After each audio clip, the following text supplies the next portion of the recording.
Yo! Welcome to the broadcast, the Atrioc broadcast here on Saturday, April 4th, 2026. Good to fucking see you. It's not Nickelback.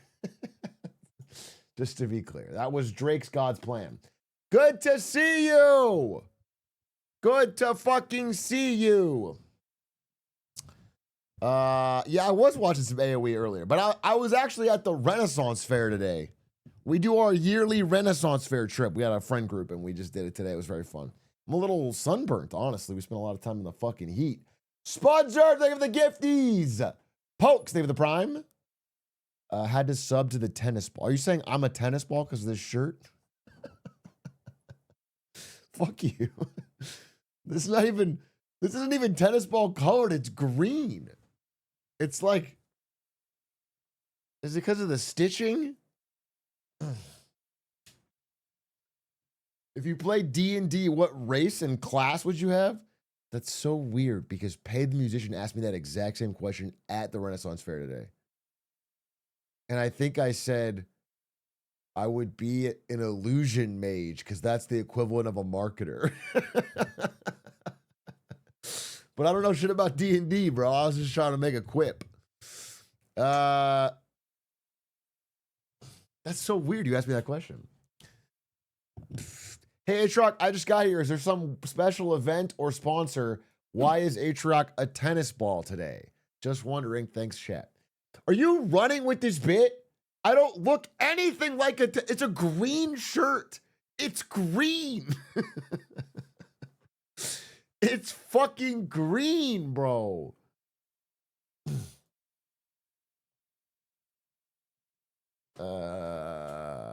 What color is a tennis ball? They're yellow. Am I crazy? Tennis ball. All right. I mean, it is kind of a neon yellow, honestly. Yeah, you know what? Push comes to shove. It's not that different. Caught! Caught! It's not that different, honestly. In my mind, they were more yellow. But what are you going to do? Good to see you. How's your Saturday going? Great Pickle Rick impression. Funniest shit I've ever seen. You think I'm doing a Pickle Rick impression? That's... In a way, I sort of am. Because you have to have a very high IQ to appreciate this content. Much like the great episode Pickle Rick. In a way, I'm sort of the Rick and Morty. I'll never get over. I'll never get over listening to Navalny's book. Alexei Navalny, the guy that was killed by Putin. The fucking Russian patriot. And I'm listening to it, audiobook, his narration, and I'm so locked in, and I'm like, holy shit, this is the riveting chapter where he reveals he was hit with a neurotoxin, and he's about to die on a plane. And he's like, yeah, I sat down, I opened my laptop, and I watched my favorite episode of my favorite show, the Pickle Rick episode of Rick and Morty. And he's delivering it so, this is actually true. This is actually true. The world is too crazy.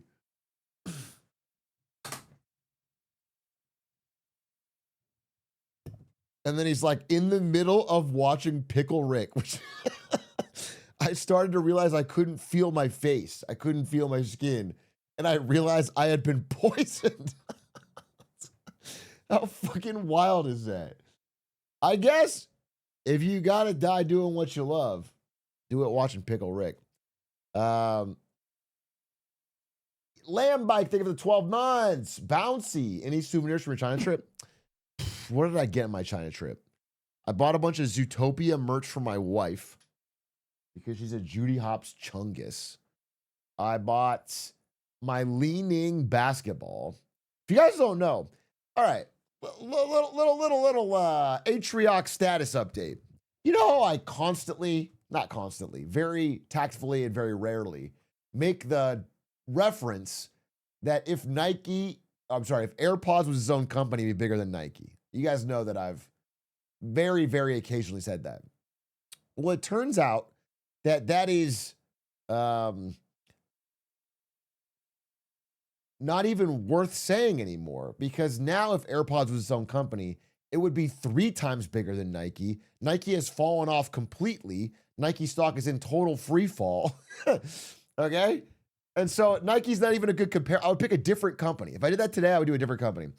And Nike is still barely the world's largest sportswear brand, athletic wear brand. However, in China, it has been passed in China. So there's companies that are bigger in China but are not bigger worldwide. And the biggest one there is called Li Ning. Li Ning is the Chinese Nike, and there it is bigger than 2 years ago. It passed Nike in China, which is crazy. It's kind of because if you're like, when I'm shopping for like basketball shoes, you start to see like little whispers, little rumors, people talking about Li Ning shoes. But in China, it's not like an underground brand. It's the biggest brand. All their fucking stores are fucking massive. And so I thought I'd shop there and try it out. So I bought a Li Ning basketball and a Li Ning fucking shoes. The only weird thing about it is that when you buy anything there, you have to drink a full cup of lean. It was a requirement. First of all, I thought drugs were illegal in China. And secondly, it kind of fucks up your day to have to just down that much lean. But that was a requirement. I think Xi Jinping personally. Did you pay tariffs on imported basketball? No, I didn't pay tariffs. But when I was bringing the basketball on the flight back home, I didn't know this because I don't think I've ever flown with a basketball before. Or if I have, no one's checked. But they saw the basketball in my bag and they go, they're not speaking English. They just point to it and I'm like, what, I can't bring it? And they go, I mean, they don't know what I'm saying. They just shake their head and they take out a thing and they take all the air out of it. So they deflated my ball. So I had to reinflate it when I got stateside. It could explode, I guess. I mean, with my handles, yeah, I guess I could explode on the court. If you let me dribble up and down the plane, I might fucking cross up the pilot, and that could be a fucking problem. I'm saying that's a real concern, but having to fucking deflate my basketball because of that is... they hate to see a podcaster with a little emotion. Exactly. Exactly. I think they were trying to stop my NBA dreams. By the way, there's an opening on the goddamn Lakers because Luka and Austin Reeves are both out with injury for the rest of the season. I'm going to kill myself in Minecraft. What the fuck is happening? Bro, for the last month, it's been the greatest Lakers fucking surge of all time. Non-stop winning, like 15-1.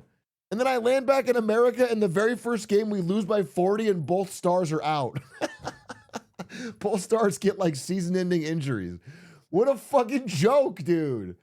I was so excited to finally watch a game back in America, and the first game I watched fucking cursed. Should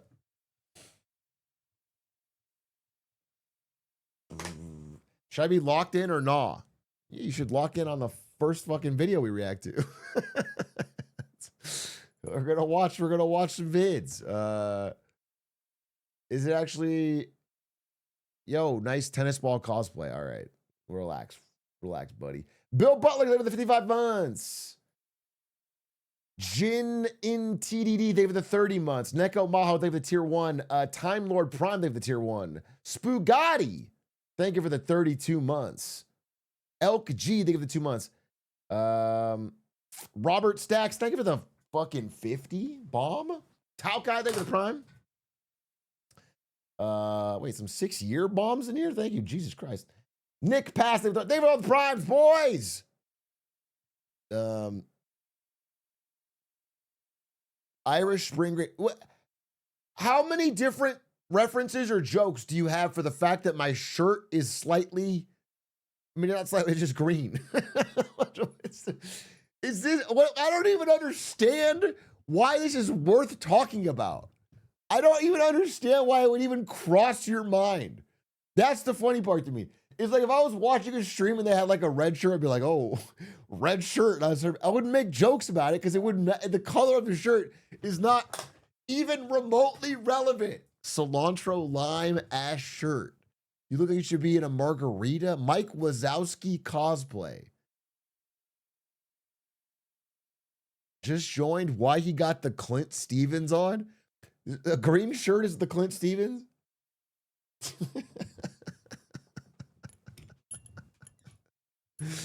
I can't cosplay a golf course.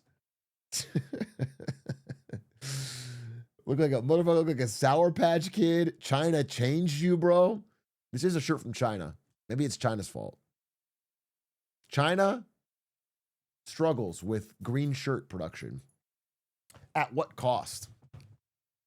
Dude, wait, it's fucking hot in here. Pop one of these bad boys on.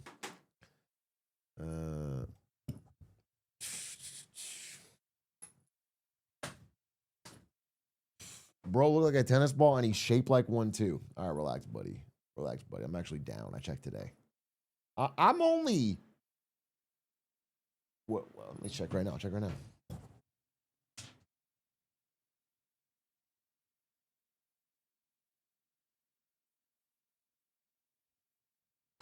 I'm only 3 ass pounds from my goal, bro.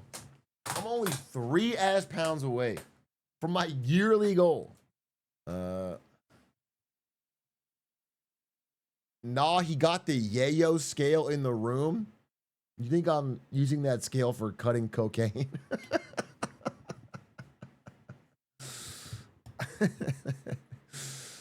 No, I don't think so. That's not, I'm just, from the goal of using 5 pounds in a year? No. It was more than that. It was more than that. Less than 10, though. Ass pounds, America will use anything except metric.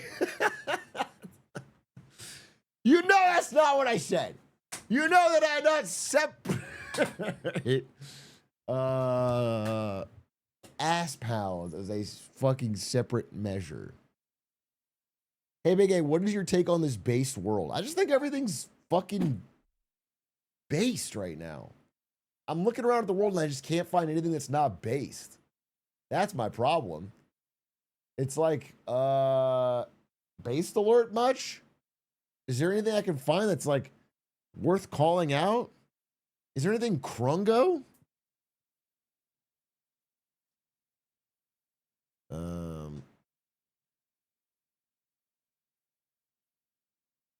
It's all on the up and up, boys. It's all on the up and up. Everything's copacetic. Yes, sir. Yes, sir. Yes, sir. What happens if you hit your goal early, then gain some back? Then I didn't hit my goal. The goal is to be that way at the end of the year. It's not if I go back, it's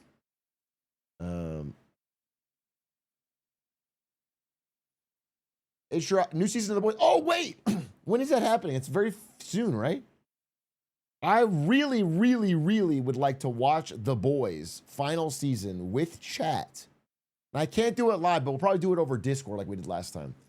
We're going to bring back, what was his name? What was the guy that was in every Discord call that, fuck, I forget his name. I was just talking to him on Discord. No, it wasn't Guppy. We had a guy. Oh, fuck, I'm blanking on his name. Whatever, we'll get it. It'll be so hilarious if Ludwig sends a ton of candy and Teddy Grahams to sabotage you. He does have my worst interest at heart, so he might do that. But it won't stop me. I've been relatively candy avoidant. Although I was at the Renaissance Fair today and I had fucking an insane amount of fucking treats. Tasty treats.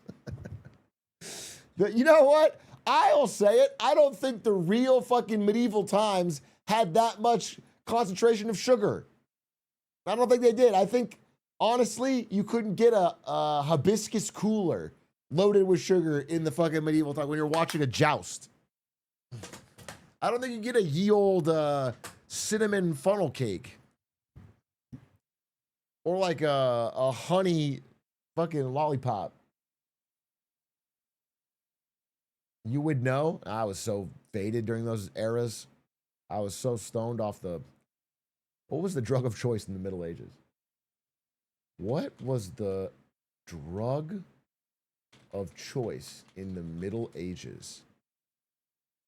Alcohol, cannabis, opium. Those are the big three. And I was doing all three, bro. Those are the big three for me back then, dude. Chilling with the kings. People were just high on life. Yeah, they just breathed in the clean air. You know what I'm saying? They just enjoyed being a serf. Bring it back. I feel like being a serf is underrated in modern life. You got they had a lot of holidays, right? They'd have the maypole. The maypole was big. They had their TikTok was the leaves blowing. The drug was the lack of short form frying their brains. It is a thing. Like, they didn't have short form video, and so their lives were inherently meaningless. I feel like anyone in human history who didn't have the ability to scroll essentially wasted their time on Earth. It was mostly they existed to get evolutionarily to us so that we could maximize. Like, the level of information intake is so high.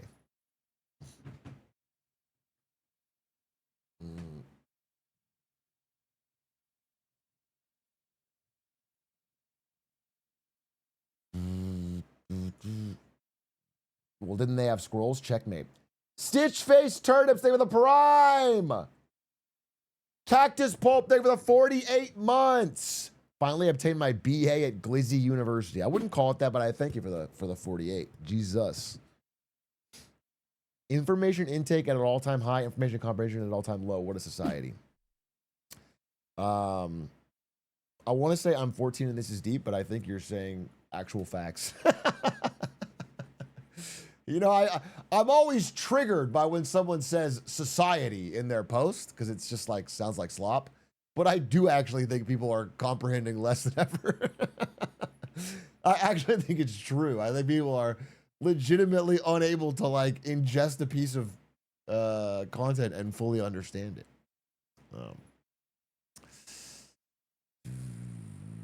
Someone made a comeback Brandon song on YouTube from China. I wasn't gone that long. It wasn't end of the world times. It was a refreshing change of pace, because I didn't really treat it like a vacation. I know it's gonna sound like that, but I really like tried to use all my time there to learn shit. Yo, Big A, it's been a while since I caught a stream. I'm glad I can steal all your opinions so I don't have to think for myself. Base, dude. Well, give me something you would like my opinion on, so I'll just knock it out right now. I've already given my opinion on the controversial topic of Hail Mary the movie, which is, it's good, but I don't like that Redditors like it too much.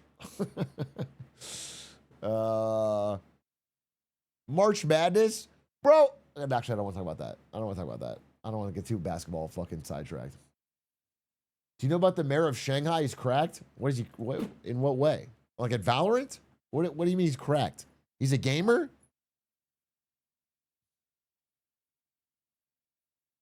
Big A, I'm moving to Phoenix soon. What's your favorite spots or things to do? In Phoenix, bro? You're moving to Phoenix in the summer? Oh, dear God, bro. Shit is fucking not meant to be lived in. Like, Phoenix is fine. I got friends and family out there, and I had a good time, but it's fucking hot.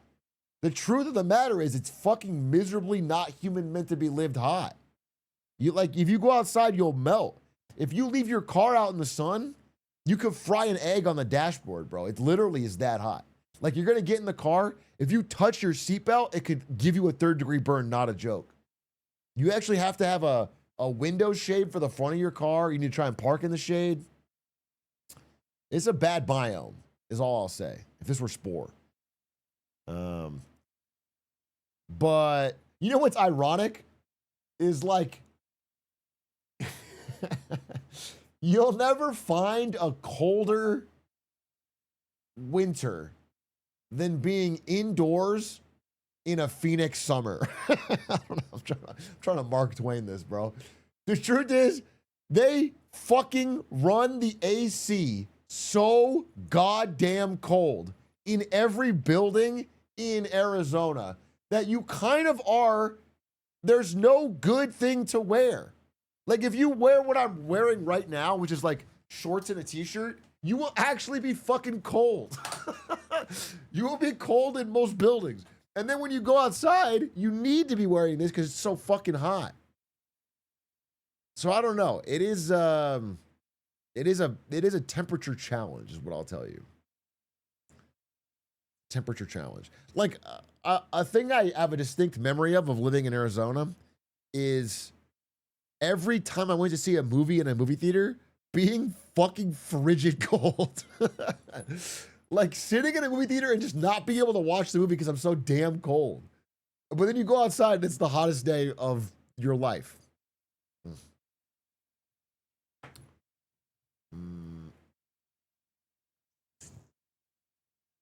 What's your opinion on DDR? DDR like Dance Dance Revolution or like DDR3 RAM?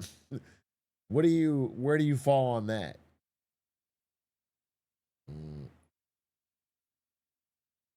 Paha Aurora, thank you for the 39 months. Yo, Big Al, I was listening to your last stream. Is it the average life for America? It's like background checks, right? Cousin, let's close out in happiness. You're talking about housing market versus America versus China. No, cheaper housing is definitely a factor. I would tell you that, you know, wages are lower. So for people in like a tier 1 city, they still complain constantly about the price of housing. It's still a big problem. And then for everybody who bought a house more than 3 years ago, they're all grumbling because they put their whole life savings into it and it's plummeting in value. So they're mad about that. That's what I found from my interviews. It's complicated. I wouldn't put fucking American housing as a good gold standard. I'm just saying there's problems there that they complain about.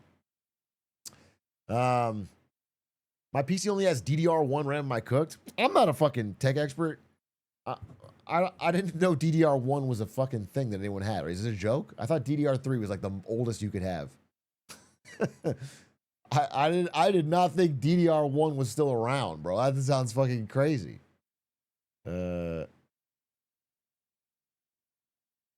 That's like fucking 90s. Yeah, that doesn't.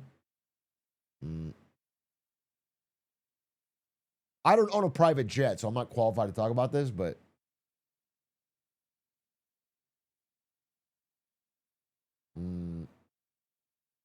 some really old Raspberry Pis run DDR2.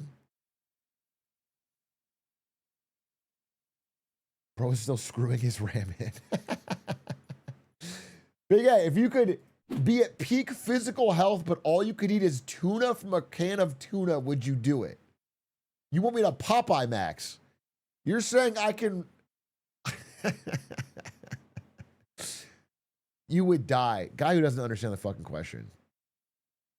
Guy who doesn't understand the fucking hypothetical question. He's saying magical world where you're peak physical health, but the only thing you eat is tuna. The trade-off is that you don't get to enjoy food. Not that you're going to get fucking mercury poisoned. Dumbass fucking hypothetical breaker. I would not do it. I don't even like the taste of tuna.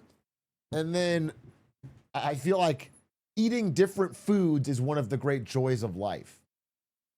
So, but you know, it'd be so annoying. Because like, okay, one of the great benefits to being in peak physical condition and looking fucking great is maybe I would be like wanting to go hang out with people and have a good time, and we go eat dinner together or something, and they're all ordering food and I'm like, no thanks, I'll have my tuna, and I pull out a fucking can and I'm it's whack, dude. It's whack. I would not, every dinner I ever go to, Every fucking, I'm always pulling out my can of tuna. No, I don't think that's worth it. It's not worth it. It's not worth it. It's just not. And plus, tuna smells, bro. If you ever eat tuna sandwich, let me tell you something. Everyone knows. You don't got to tell anybody. It is the worst breath.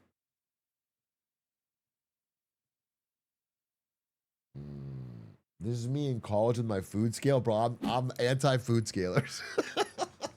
I think it feels performative, bro. It's like relatively, not relatively common, but it happens in LA. You'll see it more often in LA. People that have to fucking food scale their shit when they buy it, and like, it's like, oh God, give it a break. It feels like such a. I get it. I get it. And if you ask people, they'll of course say that it's all part of their methodical goals, but it just feels so. I don't know. Just like order something healthy, bro. Like measure out if you're meal prepping, measure it out at home. But don't be out in public food scaling, bro. It's like, come on, bro. It just.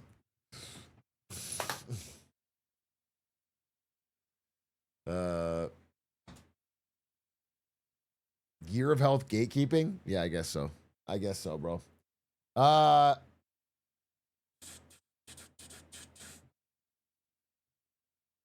How did you feel about the interior decoration of buildings in China versus USA? What I see, it seems Spartan to look in China. When you say from what you see, do you mean like on like tip to tip or something? Because I'm sure it's different in rural China where it's a little poorer. I mean, I didn't notice a difference.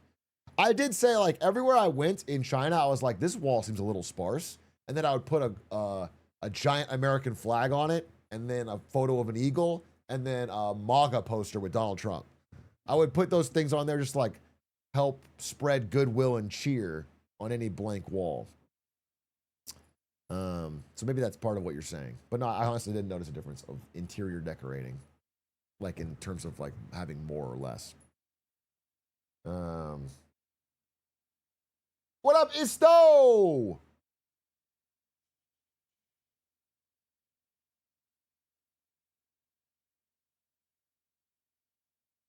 Did you have Bing chillin'? Dude, we were talking about that on the trip. The Bing chillin' thing. Is this a Berenstein Bears psyop? In my mind, the Bing chillin' thing was John Cena apologizing for talking about Taiwan to Chinese people. But is that not true? Was it just him eating ice cream? Are these separate videos? Did I mix them in my mind? In my mind, he was saying Bing chillin', and talking about Taiwan. They're separate videos. Okay, that's where I fucked up.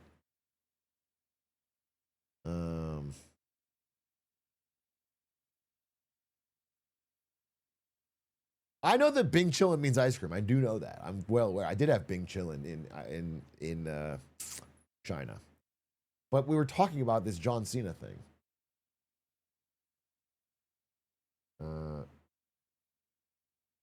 They were both in his car, though. Well, I mean, you just got to record things in your car. It only means ice cream if it's in a pint? What the fuck? What? What? Cooked ass language, bro. Are you feeling healthy? Did you catch COVID-22? I didn't get anything near as bad as our producer and Aiden got. Our producer and Aiden both got the Black Death, dude. They got COVID-20. They are patient 0 and 1, and they're infecting the rest of the world. They're flying all around. I think one of them flew to Japan. One of them flew back to America. We're cooked. I got a slight cough. I feel better today, but I'm still a little bit. Aiden is Xi Jinping's weapon. I do believe that. But the goal is to bring back lockdown, I think, so that I can get more Among Us streams in. Yeti, are you here? We're gonna get you back on Among Us. We're gonna bring back COVID. And not only that, but after Among Us, we're bringing back degenerate stock gambling on pump and dump GameStop type shit. We're bringing back money printing. We're bringing back NFTs. It's 2021 all over again, baby. We're going to bring back Joe Biden. Joe Biden's coming back. He's older. He's wiser. He's finally got the wisdom necessary for the job.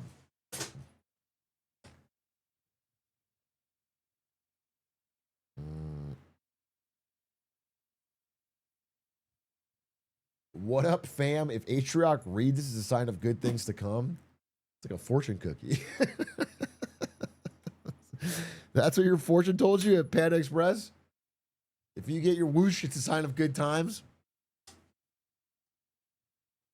Meme stock ape still active on Reddit? No, be for real, bro. Be for real. They're not. I mean, I'm not saying they're not. There obviously people exist. The energy's dead.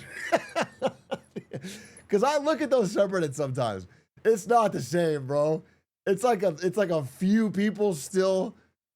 They're still talking about how Moas is coming and any day now. But it's all sad, dude. It's sad. The energy is not there. It's a ghost town, bro. It's a fucking.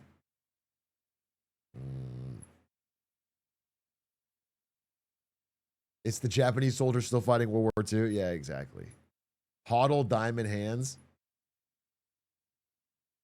One of my friends is super into it. He moved to buying Pokemon cards.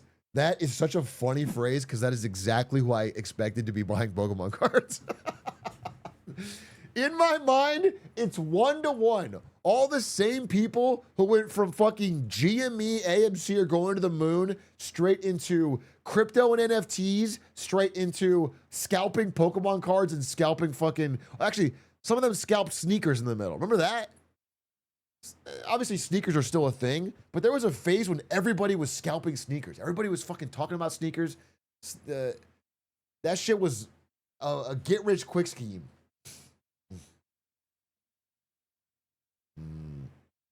Sneaker market way down, bro. Did you hear about the missing American pilot in Iran? Yeah, I did. I was trying to read about this today. Plane goes down in Iran, and there's this mad scramble to try and rescue the pilot because if the pilot is captured, you know, he'll be used as a fucking leverage point in this conflict. But I don't know. I don't think there's even a clear fog of war lifted on this. There was 2 and they rescued 1, or I have to look more into it. But it's crazy. Second plane gone down, by the way.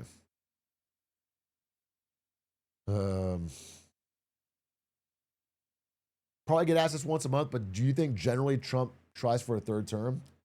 No, dude, I actually think he's cooked.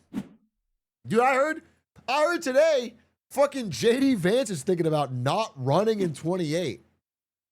I think that he wants to wait till 2032 because he thinks nobody has a chance in 28. Like that Vance is genuinely thinking about letting Marco Rubio take the L. Because he thinks he can. The vibes are bad, dude. I legitimately think Trump's not going to run for a 3rd term. I'm not saying they might not try some shit around this midterm election. I've obviously said that a million times. But I do think I'm a personal believer that the more unpopular they are, the actual less likely they are to be able to do that. You need people to roll with you. You need some level of popularity. It's hard to pull that shit off from a fucking dead stop, from momentum being nothing. I think, by the way, yeah, Trump's looking pretty fucking old lately. Straight up. It's crazy to me. I think there was legitimate, I made these criticisms. There's legitimate criticisms about Biden's age. I mean, the guy was fucking old. He was fucking old and it showed in many ways. But the idea that we followed that up, the entire country being like, damn, this guy's pretty old. Let's elect a guy who is starting his term older than Biden started his term. That's crazy. Trump started this term older than Biden started the. That's so wild to me, bro. It was like a national discussion point for months, for years, that we have a president who's too old. And we're like, you know what? We're going to bounce back by getting someone older. And like 1 year in, dude, you watch a Trump 2016 speech and a Trump speech now, it's fucking crazy different. It's not like he was Shakespeare in 2016, but he sounds infinitely more capable and eloquent. It's night and day, dude. It's crazy.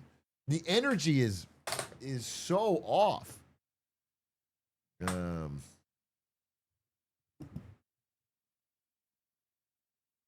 Anyway, so what I'm saying is we need to start with an 80-year-old. Fuck this 79-year-old, 78-year-old shit, you know? They age into it. Let's just start with them already old and see what happens. Let's see how old we can get it. I'm saying 80 plus. Let's start with somebody 85 and see if they can make it to 90.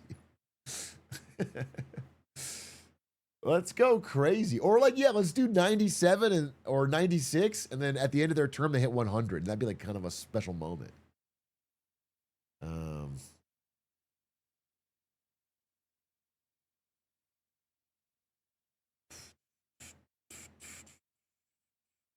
We're running out of boomers, though.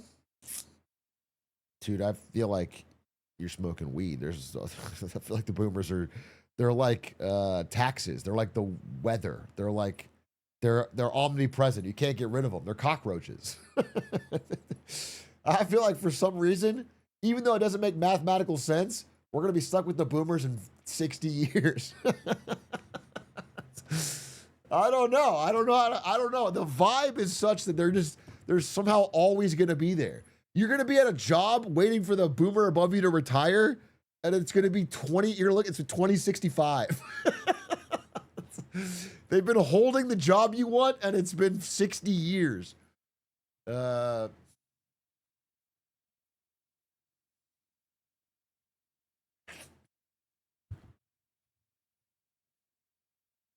According to Xi and Putin, they'll be around forever. I do think that was fucking crazy. The leaked mic audio conversation of Xi Jinping and Putin talking about living to be 150 by swapping out organs. That's so wild. That's real, bro.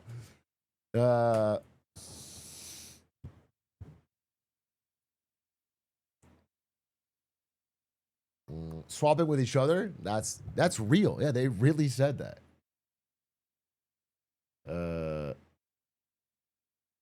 If Putin sees 100, the world is over. Dude, he might not make it. He might not make it. I know this is, predictions of Putin's downfall have been greatly exaggerated, of course, in the past. But man, I do think, legitimately, the successes of Ukraine in recent months, weeks even, in the Russia-Ukraine war are staggering. They're quite impressive for an economy 12 times smaller. It's inspiring. And the fucking economic pain to Russia just keeps getting hammered. Plus the fucking hundreds of thousands, millions of men dead. Defense is just too OP in war these days. No, I don't think that's what it is, dude. I mean, in a way, I guess. I legitimately think this. I think this is actually a really interesting point. I think that drone warfare has fundamentally changed all the rules of war. Like, it's one of the greatest in like terms of size, not like good. Turning points or pivot points. It's like one of the fundamentally I don't know, warfare altering innovations of all time, because it has changed the math on everything. Like, every other piece of tech is now have to be weighed cost effectively against drones. And like so many things that you would spend a lot of money on just have a chance of being destroyed by a $500, $800, $1,500 drone. And it just or $10K drone. It's wild. It's like rewriting so many of the old rules. I literally think every country should be studying it or is stupid to not study it.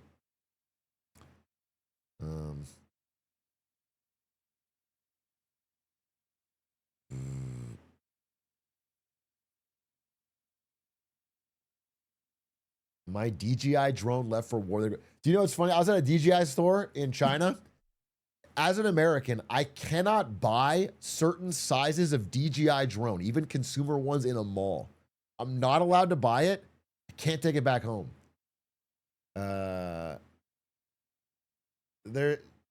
The drone export controls are, it's wild. Big or small? Too big. There's a certain size of drone I cannot buy. I could buy a smaller consumer. I mean, they're all consumer models. It's a mall. It's not like I'm buying from a fucking.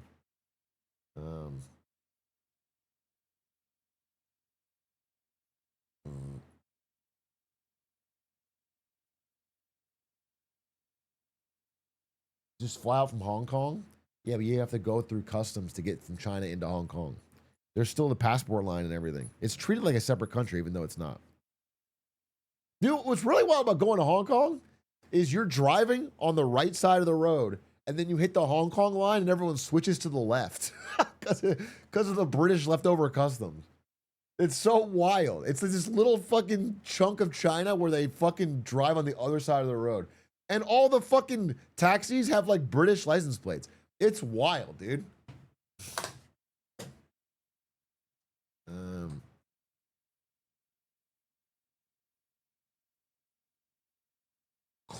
Clarence 040. Thank you for the 12 months. Read How to Get Rich and Rising Asia because of your record was really good. Did it make you cry? It's one of the most beautiful books I ever read in my entire life, and it makes me tear up. It was such a powerful fucking. What influence does the UK have over Hong Kong? No, none anymore. They owned it for, like, so obviously this is like post-Opium War British colonization in China. They owned the Hong Kong area as like a port for trade. And then they were negotiating a deal with China about it. And they're like, all right, we want it for 100 years, 99-year lease. And they kind of just said that number like it's so far in the future, who cares? It'll never happen. But then 99 years pass. And then China was like, okay, time's up. And they were like, wait, what the fuck? That came up on us quick. They legitimately waited out the 99-year clock. That's so wild. And they're like, all right, we're going to hold you to the fucking contract. And so in 1997, Britain left Hong Kong. But the problem is Hong Kong was, it's been developed under British rule. So it had different customs, different laws, different driving on the side of the road, different everything. And the people in Hong Kong, obviously, some of them, even Chinese people living there, liked some of those customs. And so right now they're doing a 50-year extension where Britain is no longer involved, but Hong Kong is still like a separate one country, two systems thing. 50-year extension. That's supposed to end in 2037, 47. And so, yeah. But it's weird because, I mean, I don't know. I don't know what they're going to do. Because I talk to people in Hong Kong, and they all seem to think that, like, that time that they're not being serious about it. Like, Hong Kongers, which is what they call themselves, by the way, they're like, yeah, like, after the time is up, they're not going to get rid of it. And I'm like, well, possibly they will, right?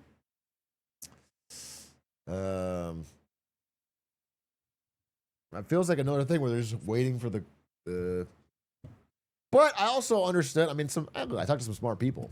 I talked to some people who work in business, and one thing they said is like, so there's two currencies, right? So China has the yuan, the RMB, and Hong Kong has a separate currency called the Hong Kong dollar.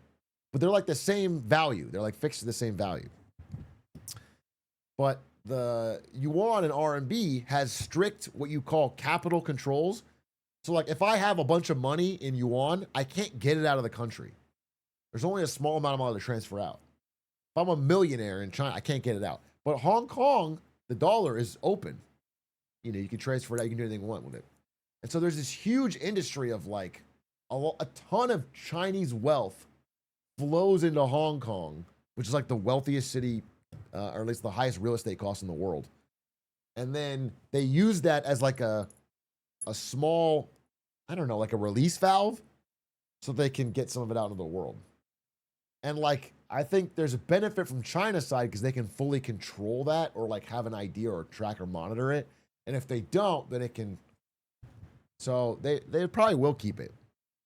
There's a lot of business benefits. Mm,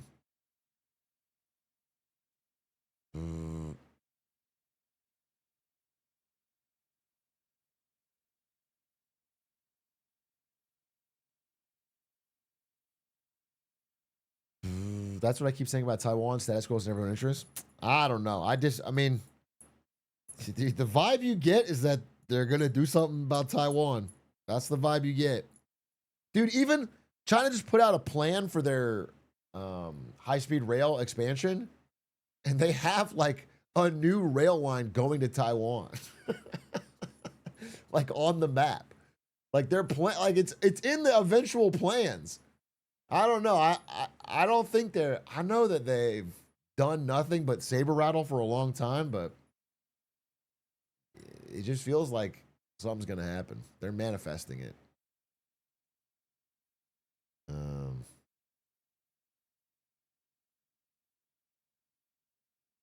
mm,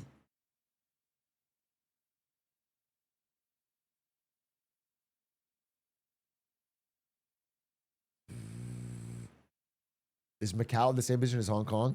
Macau was Portugal. So Portugal was the first European country to discover China and start trading with them way, way long ago. And for a while, Macau, this is the Chinese government, they set up Macau as like the only place you could do trade with Europe. So it was all controlled to this one area. So other countries from Europe would all go to Macau. And it was Portugal owned until 1999.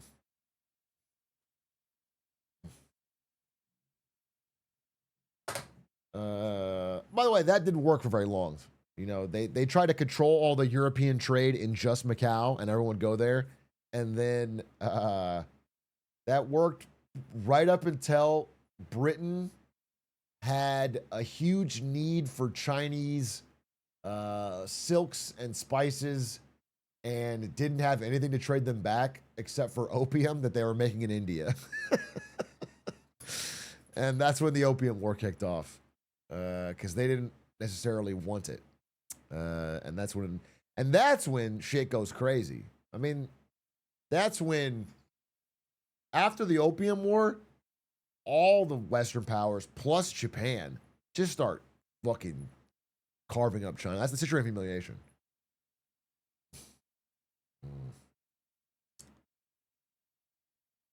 That's certainly a fucking. That was because they were buying too much tea. You thought the Opium War was because China was buying too much tea. You think the UK didn't want to share their tea?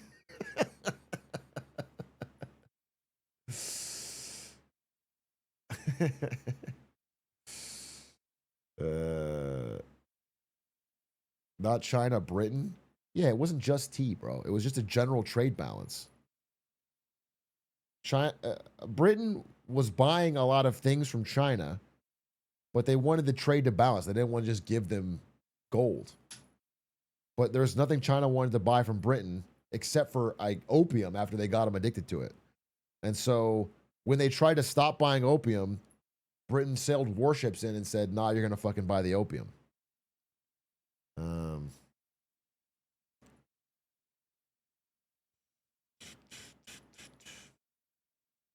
mm.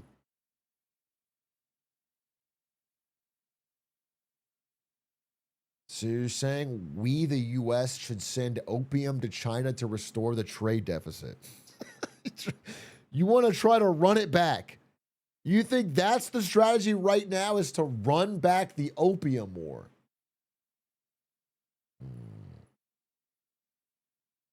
No, there's super. That's why. I mean, that is the reason. By the way, modern day China is like psychotic about drugs. Like, extremely harsh punishments, even for like weed or whatever, like extremely serious about drugs. Because of the opium war. That is legitimately the fucking reason. It wasn't that long ago in the grand scheme of things.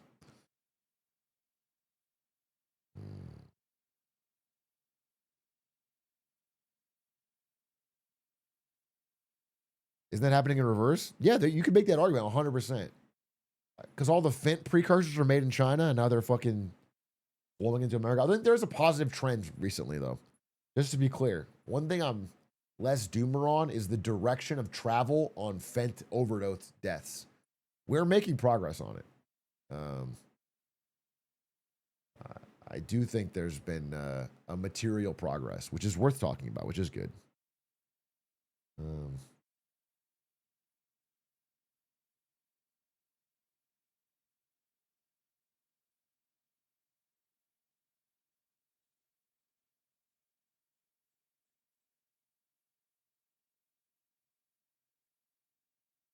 We need Heisenberg to get manufacturing jobs back to America.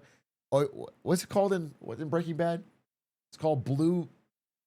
What is the Crystal Blue Sky? Blue Sky meth, bro. That's a great American export. Let's get Blue Sky meth. We can put Heisenberg's face on it. We can use Breaking Bad as the ad. American peptides. We need our own fucking peptides, bro.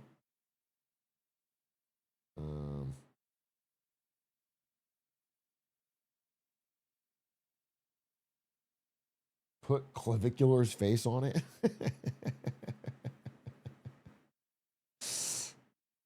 Case openings, but you get random drugs. Yes, sir. Whatever happened to the good old opium den? It was the most chill thing ever. Yeah, I mean, I think there was some downsides for sure. For sure, but you could start a TikTok trend. Opium maxing. Just talking about how the vibes were better back then. Replace scrolling with opium.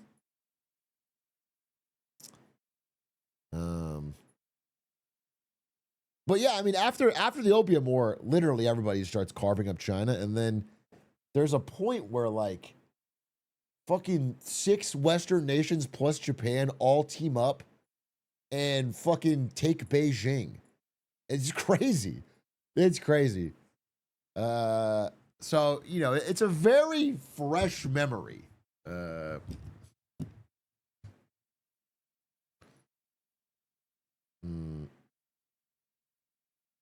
Were you there? I was there, but I was kind of like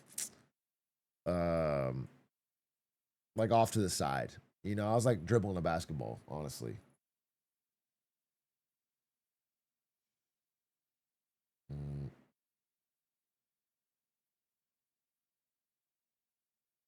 Wolfgangus Theophilus. Thank you for the 66 months.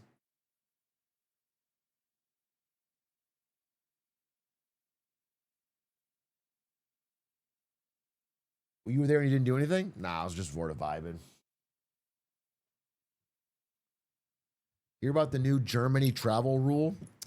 Yeah, if you guys didn't hear about this, Germany is if you are of fighting age in Germany, you are not allowed to leave the country for more than 3 months without getting approval. But they're obviously granting approval to everybody. It's like, it's more of having that measure in place in case they wanted to do a draft. But it is crazy.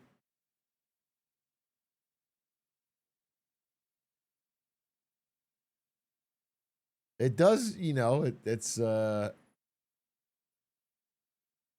when they stop accepting them, we start being scared. Yeah. Yeah, if they actually enforced it, if they started blocking the paperwork. Never again when Germany wants a draft. I mean, that's true. History is not kind to Germany wanting a draft. But as of now, it's sort of a procedural change. It's not a major thing.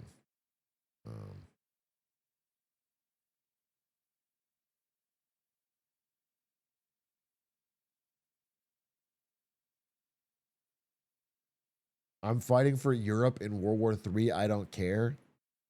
Okay. So I just chug a shit ton of German beer and get obese to avoid the draft? Yeah, maybe. Maybe if you get I mean, yeah, if you guys are trying to geolocate this conflict, the likely draft for Germany would be for a conflict with Russia, just to be clear. That is what they are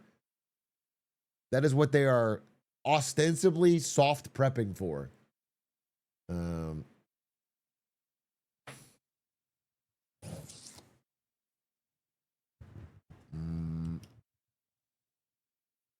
No, they're going back to France. Fuck! Don't run it back. Not a fucking third time.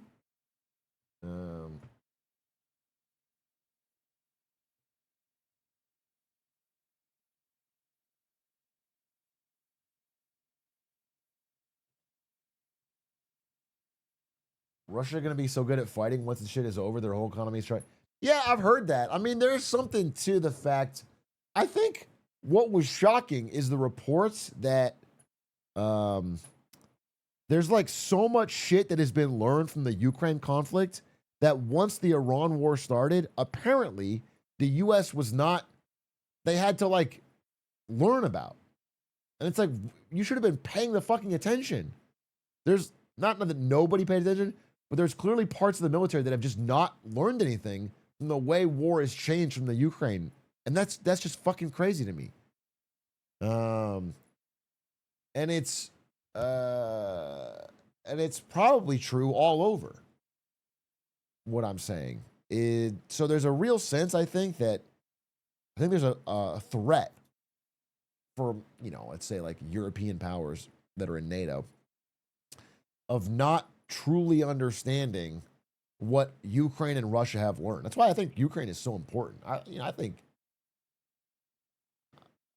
defending Ukraine is so important. I really do believe that. I think it's I think the fact that we're doing anything else, that we're wasting money elsewhere is so crazy.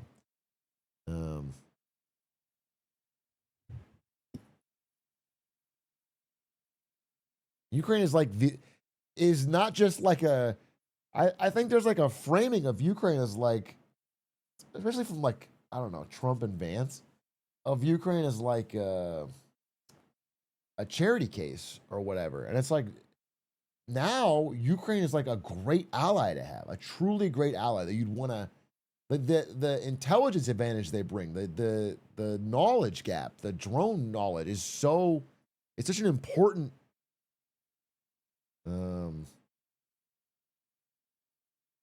like you really want them as an ally.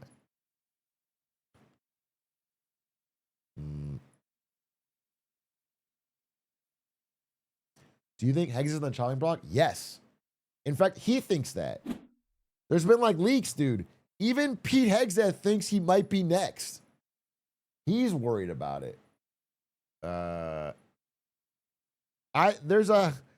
Even Trump was, he's joking, but Trump always jokes what he actually thinks.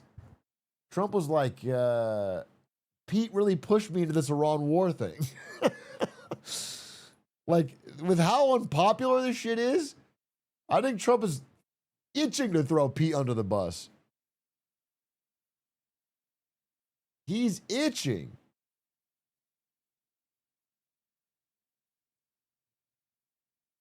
Do you think that's true? I mean, I think that Trump is in a room with people and people make arguments to him and he fucking takes their word for it. I think whoever the last person he talked to has a huge fucking sway over his mind.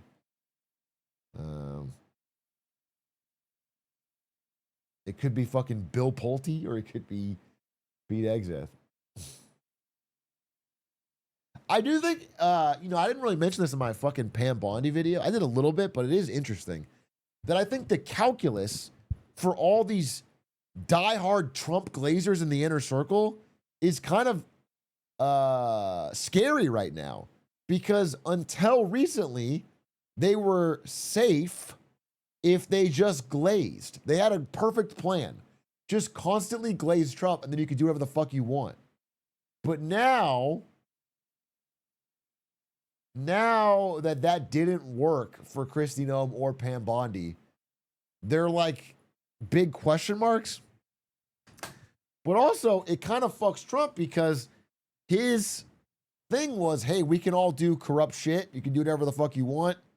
As long as you are loyal, I'm going to protect you. You'll pardon or whatever. But if he's throwing people under the bus, the counter response is they're going to start throwing him under the bus. So I think he's, you see this unraveling happening in other fucking dynasty type beats. I think there's a rats from a sinking ship situation where everyone starts feeling scared. They try to find their backup plan. They try to find alliances outside of it. Didn't this happen in Trump term 1?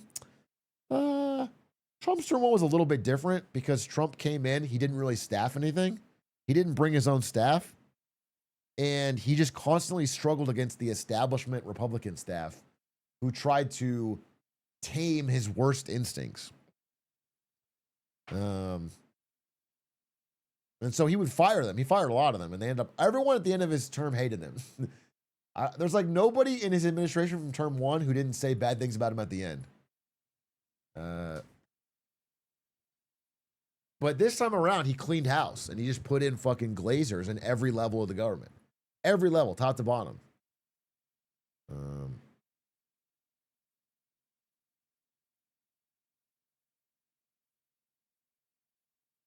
I forgot Scaramucci. Scaramucci, dude.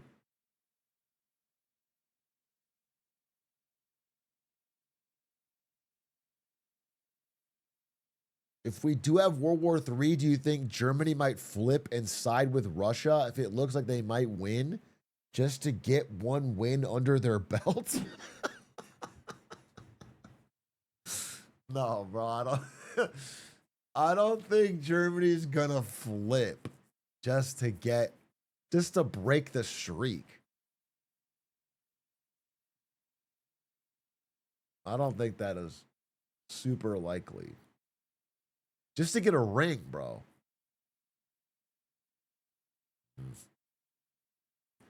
Looking back at Pam Bondi's trial, it's so much fun. No, legitimately it is, dude.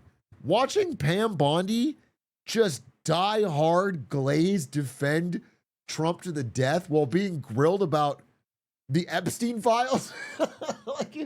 Just a non sequitur bring up how Trump is saving the stock market and shit and then to have him fire her, a month and a half later, 2 months later is crazy work.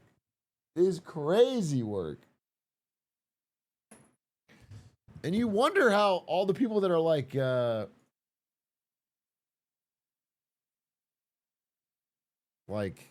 this, bro.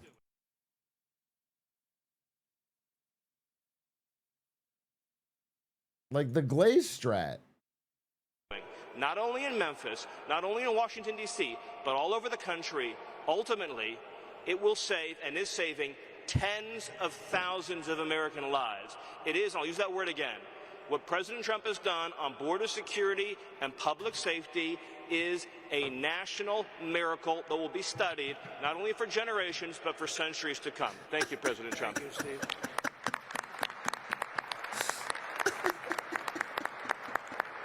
So, Cash, see if you can top that.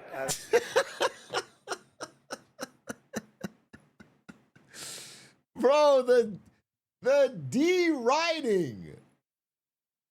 My God. Centuries. It's a national miracle that will be studied for centuries? In 2200? They're going to be studying the Trump border security plan? That's so fucking wild. But, this makes sense under the calculus of pre-Pam Bondi firing. This is before that. And the calculus was just constantly glaze Trump and you could do whatever the fuck you want. And now that's changing. So it remains to be seen what'll happen. I don't know. That's a tough one, Cash.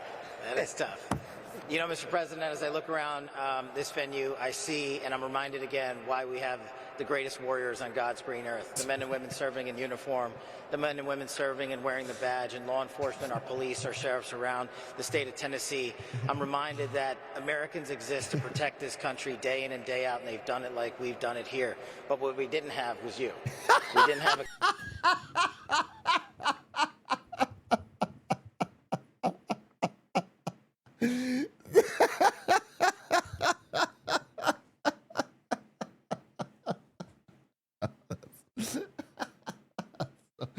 That's so wild. That Stephen Miller glazed so hard that Trump himself kind of called it out and said, you know, got to top that. Like, and then Cash Patel goes, bet. I will.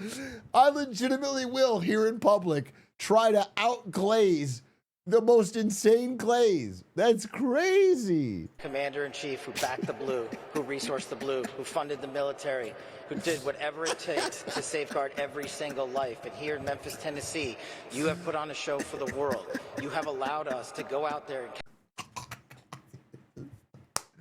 This is so cringe, bro. This is so cringe.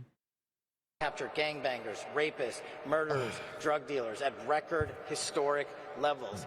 And for me, a first-generation Indian American kid whose parents fled a genocide in East Africa to become the 9th director of the FBI, I'm living the wildest dream you could possibly imagine, sir.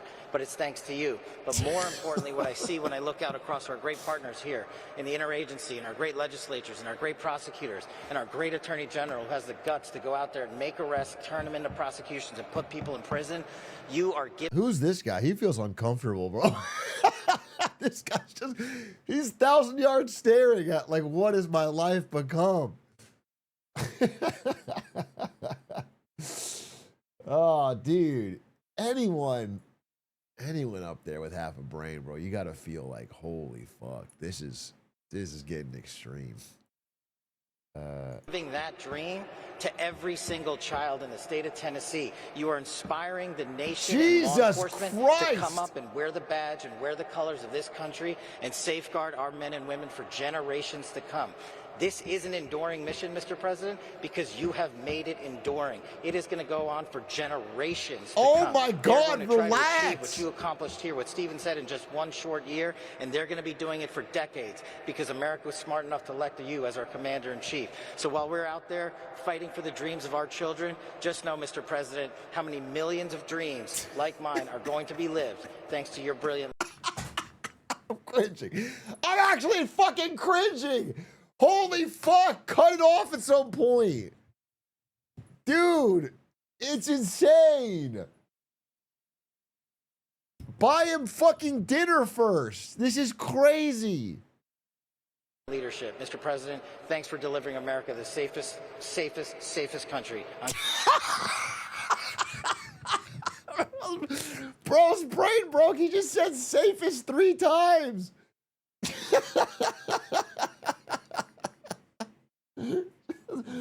Thank you. You're the greatest, safest country. Yeah, that's so wild. God's green earth. Thank you very much. And you gotta clap for that. Dude, this is a clown show, bro. This like children's book cartoon levels of the emperor surrounded by sycophants.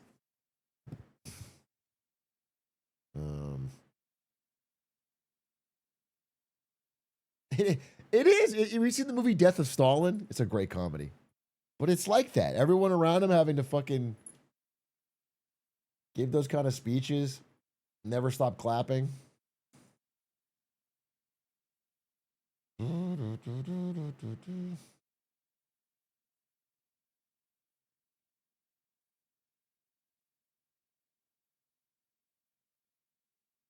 Atrioc, what's more useful, Stanford Law School or Harvard Business School? You got into both? This is a fucking my steak too buttery argument, bro. Fucking pick one. What are you more interested in? You're fine. You're fine, bro. Jesus Christ. If I actually, if I had to guess one, I would probably say Harvard Business School. If I had to pick one, if I'm giving my honest answer, I would pick ASU of the three, bro. I would go to ASU, honestly. That's what I would pick. I think it's got a more complete education.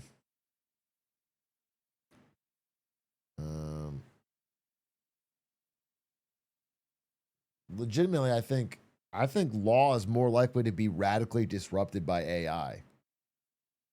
And so I would be more uncomfortable getting a traditional law degree right now when they haven't even adapted teaching methods to it. But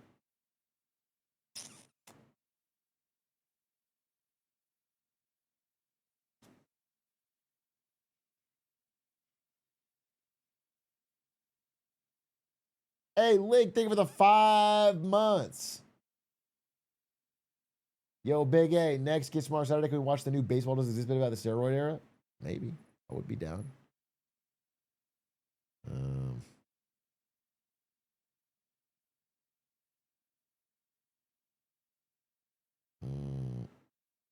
It's 13 hours long? No, we can't watch it then. Fucking obviously.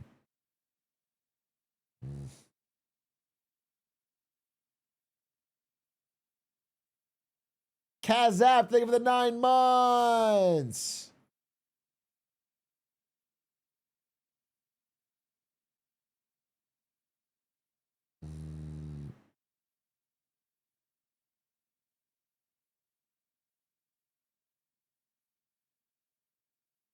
It's 2 hours, but worth it?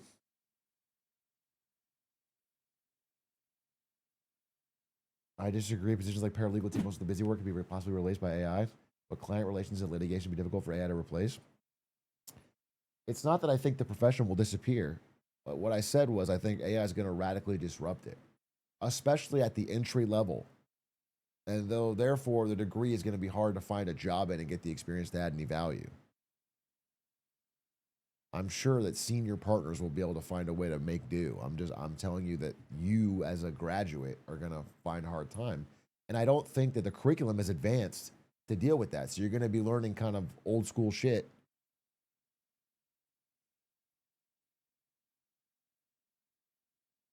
Not sure business is any better. If it was like a random ass business degree, I would agree with you. But Harvard Business generally provides you with enough connections and like resume credibility to get in the door at a lot of jobs. So I would fucking, if I'm giving you the options of the two, I'm telling you what I would pick. But I think either one's fine.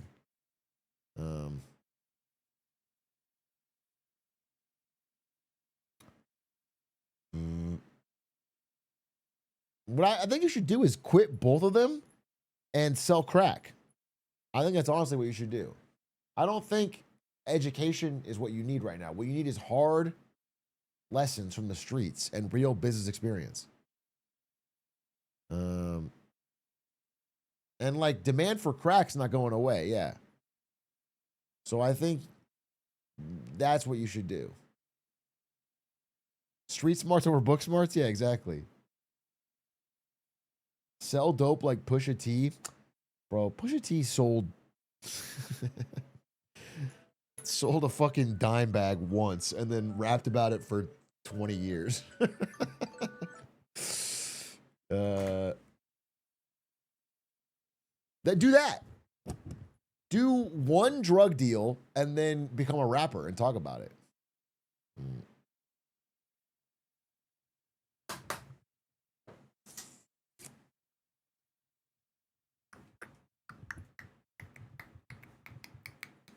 Should I subscribe to the channel or buy a McChicken?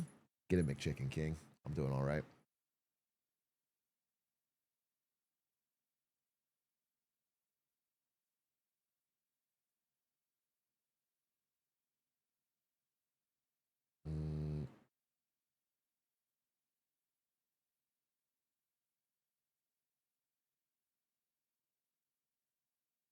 I wonder if Trump would have been as bad if both of his terms were consecutive. I'll answer that for you in the way that you're obviously thinking is no. It would have been way better if Trump just won in 2020. Nah, I mean, not way better, but yeah, I think it would be a lot better. He would have been done. We'd be over it right now. And he wouldn't have had the momentum to, him coming back after the fucking Jan 6 stuff and losing the first election and making up fake election fraud shit. And he just cleaned house. Trump term 1 is a lot of bluster and tweets, but he didn't do much. He didn't personally change much. But this time around, like, no one stopped him on anything. And the people he's put in power are just, like, to a man, stupid. They're just dumb, bro. They're just, like, not smart people. So it's like this compounding.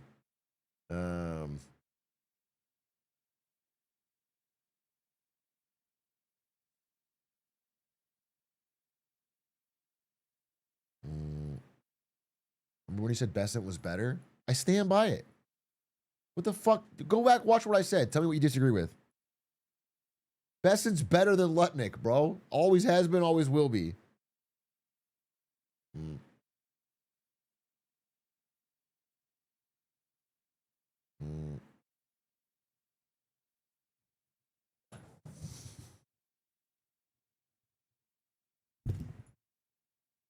Big A, have you heard about the ratings of some of the recent MLB ratings?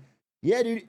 Baseball, apparently, this is my understanding of the situation, is that baseball is the ultimate background noise sport. In a modern day, 2-screen attention span economy, where people put some shit on in the background and have their phone out, baseball has become this omnipresent, godlike background sport. And it's having a huge ratings resurgence. They have more games. It's just, I don't know.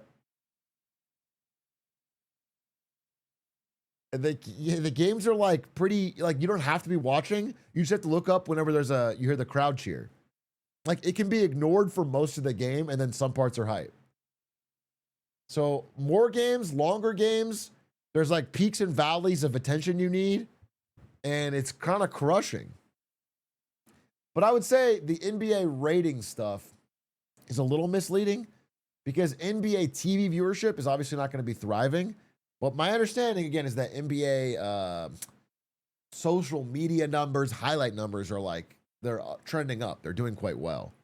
It's just all the young people that watch the NBA don't watch games. They don't watch full games. They watch highlights and clips and TikToks and all that shit. So it's like a media change.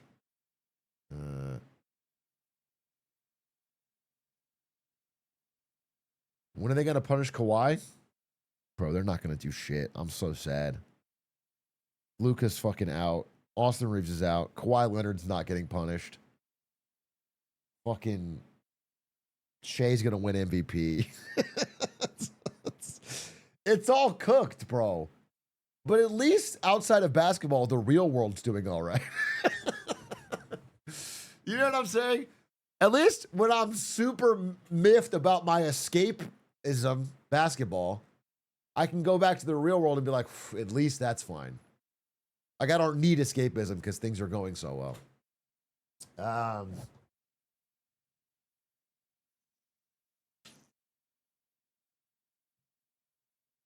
Wimby can block you, little bro. I think Wimby's so much taller than me that I'd be able to be shifty. Like, he can't get me, bro. I'm gonna dodge between his legs. My handles are crazy.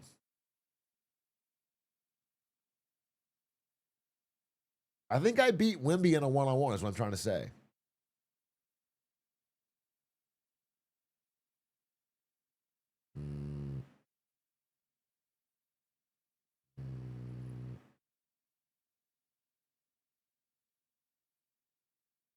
Every team is going to get 5 feet guys to counter Wimby. Like every team got 7-footers to counter Shaq.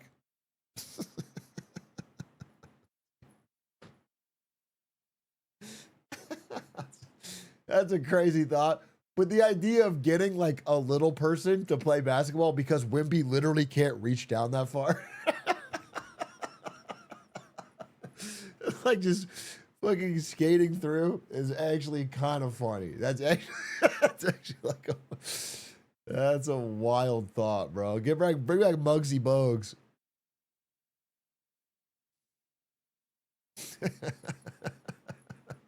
Just walk between his legs. Yeah.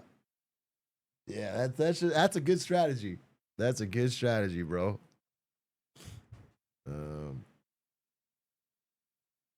Every time I just tickle him, I don't follow the logic. Where did you get the shirt, the green shit store? That's the best joke you've had. I've been live for an hour and a half. We did green shirt jokes the whole first 20 minutes. This is what you cooked up? Where did you get that shirt, the green shit store?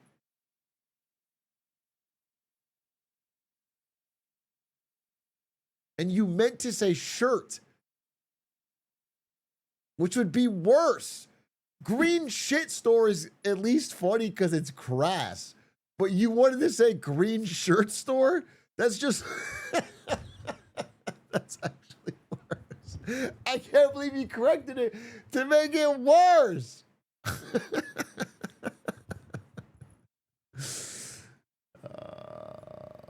That's crazy. That is fucking crazy, bro. No, I got it. I got this in, I think, Li Ning, the Chinese athletic wear company.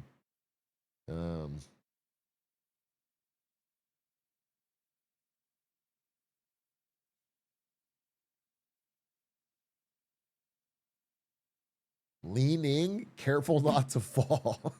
Now that's a plus two. That is fire, bro. That is fire, dude. Boy, it's crazy. I didn't even mention this. Is not only is Li Ning bigger than Nike in China, but so is Anta. They had two local brands that like we don't hear about. Realistic. I've heard a little bit about Li Ning because of the shoes, but both of them are doing bigger sales in China than. It's wild. Bigger than AirPods? No. Both of them will be much smaller than AirPods because that's not how market cap works, especially for Chinese listed companies, which have notoriously poor stock market performance.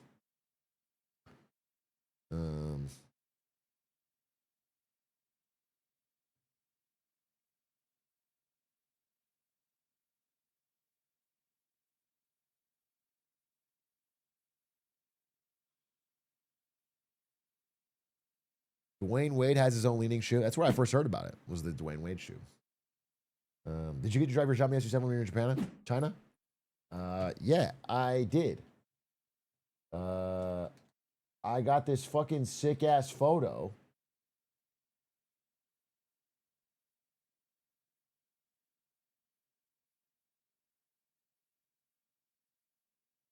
Sheesh. Sheesh, bro. In the brand new, this is the minute it released, the new model. They wouldn't let me open the door until 7 p.m. when they released it, and they wouldn't tell me the price until 7 p.m. when they released it.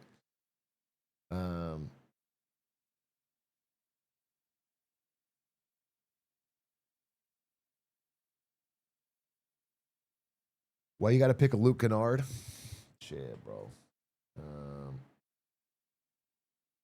How that film was funny. You thought it was photoshopped? No, it was legit. I was there. It was sick. There's my leaning shoes.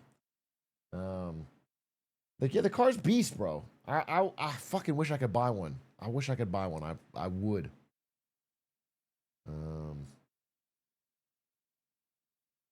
What's the price? Dude, you're not gonna believe this. They told me the price of this model, I think without extra features or whatever, was $32K. This shit felt like a fucking 80K plus, 100K plus Porsche Taycan, bro. This is crazy. 32K. My mind was fucking blown.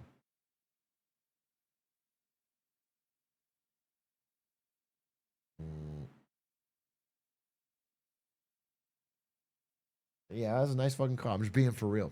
I'm not even really a car guy. I just thought it was fucking nice.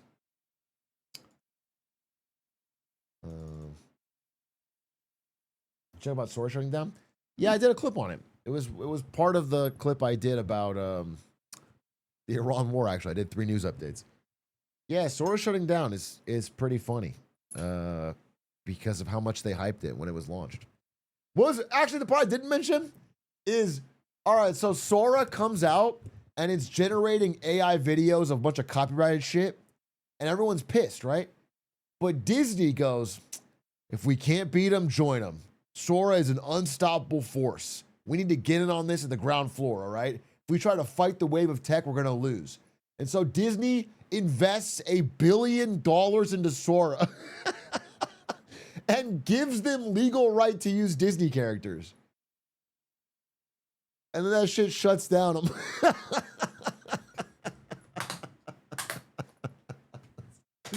That shit's so funny.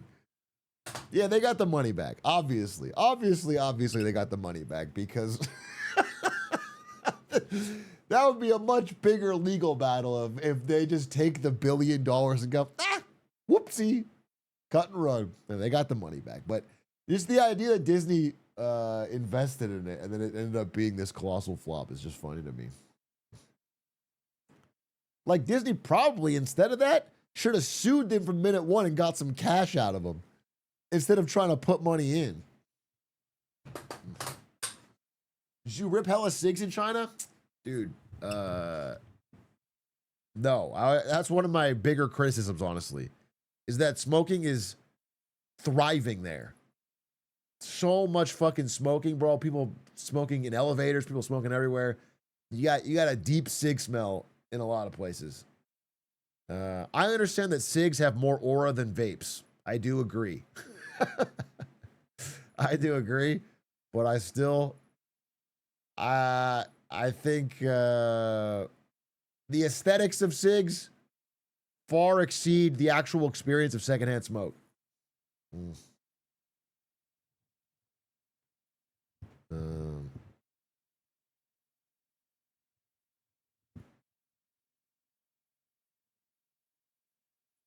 I'm sure you've read the Michael Pettis arguments about China. Did you feel what he says the vibes in there? Sorry, the question is nerdy. What be specific. I've read a lot of Michael Pettis on China. He repeats the same thing over and over, which is about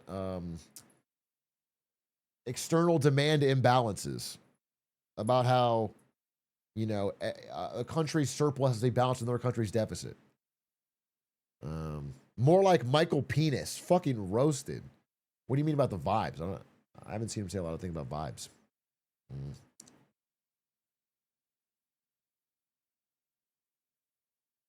How's that book about capitalism? Boy, you guys are roasting my fucking book, but it actually is just a insightful history. People are acting like it's a book like talking about, I don't know. I don't know what you think it's about. It's actually just an insightful book.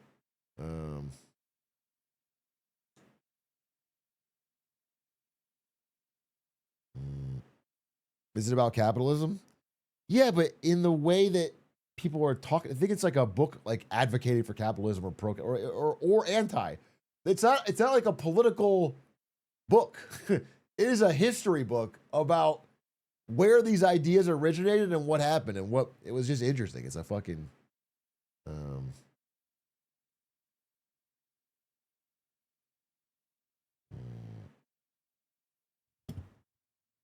How do you pick who you interview? Would it be people you reach out to? Wait, what do you mean? Dude, we interviewed a lot of people in China, and what was cool is we kind of played it by ear. Like, as we were there and like our first episode came out, people in China that watched the show or knew someone reached out and gave us connections. And we just we didn't have like a set itinerary really, but we filled every day. And then we'd meet somebody by happenstance, and then we'd ask them questions and just be talking, and then they would recommend someone else. It was cool. I mean, I think the coolest thing was meeting a factory owner, getting a tour of the factory, at the end of it, going to dinner with them, their local spot. This is way out of any major city. Then this person saying, "Hey, you're going to Hong Kong next? My son lives there. Here's his number." And then messaging him for dinner when we're in Hong Kong, it was crazy. And then that guy having way different opinions than his dad. Like that shit was. We got some real fucking. How many factories did you visit? Only the one. It was the factory. It's not the only thing they make, but they're the factory that did make some of the mogul merch. And we visited there. They were making. Actually, I'll be honest with you. I guess I can say this, right? They were making Russell Westbrook's t-shirts right now. I was looking at what they were making in the factory, and it was like Russell Westbrook's I don't know, like his clothing brand.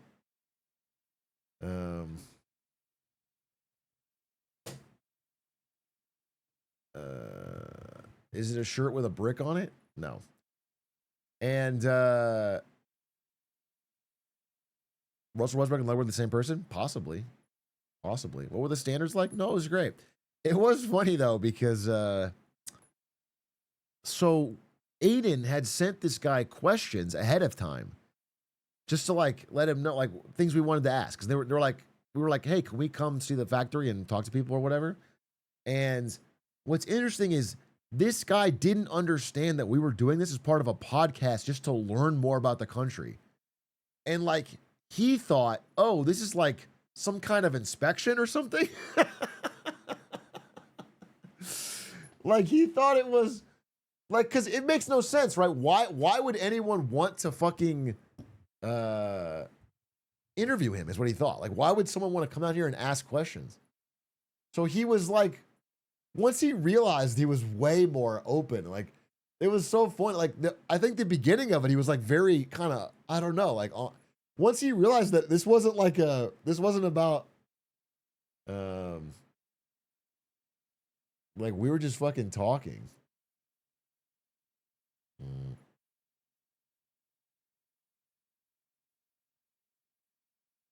Did Aiden give him a low grade for the lack of small? Yeah, Aiden was like, can we get these workers to be a little younger? Aiden was like, I'm seeing a lot of older people here, and I don't think they're nimble or dexterous enough to make the mogul merch.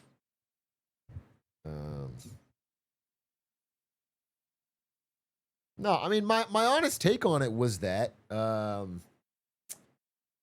it wasn't like a sweatshop or anything. It wasn't like bad standards, but they work hard in China, bro. I mean, it's like a job that I can't imagine.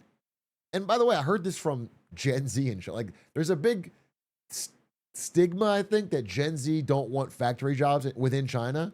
Like, their parents would take them, but they're not going to take them. And obviously, in America, no one would do this fucking job.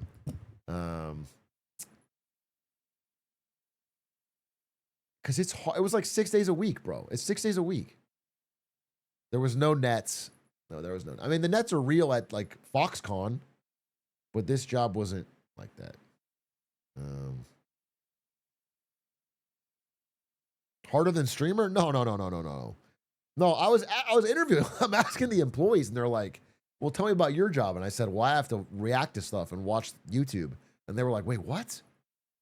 And they were like, and I was like, "Yeah, and I have to fucking stream. I have to like upload to YouTube and make thumbnails and shit." And they were like, "Holy fucking shit!" They were freaking out. They were.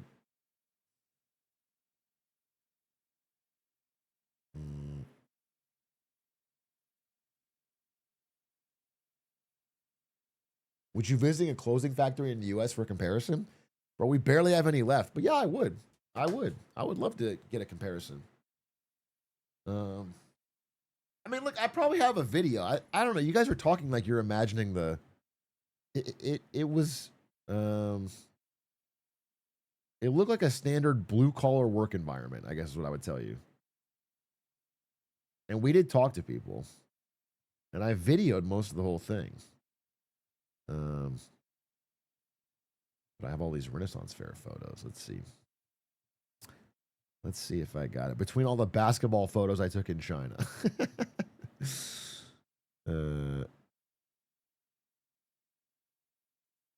Like, Here's an example. Well, I don't know. It's just weird because like it shows people's face working. I don't know if I'm fucking okay to show that. Remember it was one of just the machines?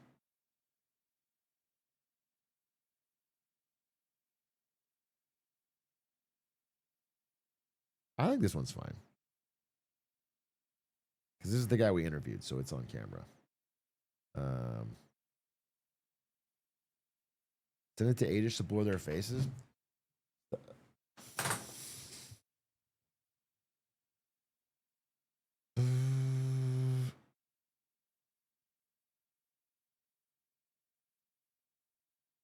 Discord. Slop trough.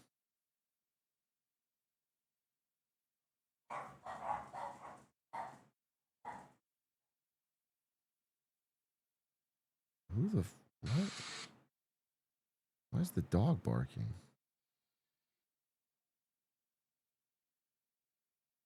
Wait, sorry, I'm trying to get. Oh, dude, wait! I want to show you this. Wait! You guys got to see this video. Wait, this is one story I haven't told or shown. Dude, this was. Wait, I gotta show you some shit. Actually, fuck. Wait. Wait, I have a bunch of things to show you. Wait, I forgot about all these things I wanted to show chat. Dude, I rambled about my China trip for 4 hours yesterday. I didn't fucking show any of this. Wait, why am I just now remembering?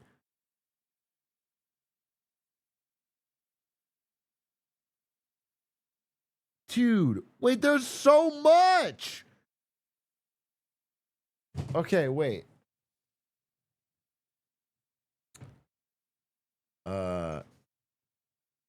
Okay, pull this up.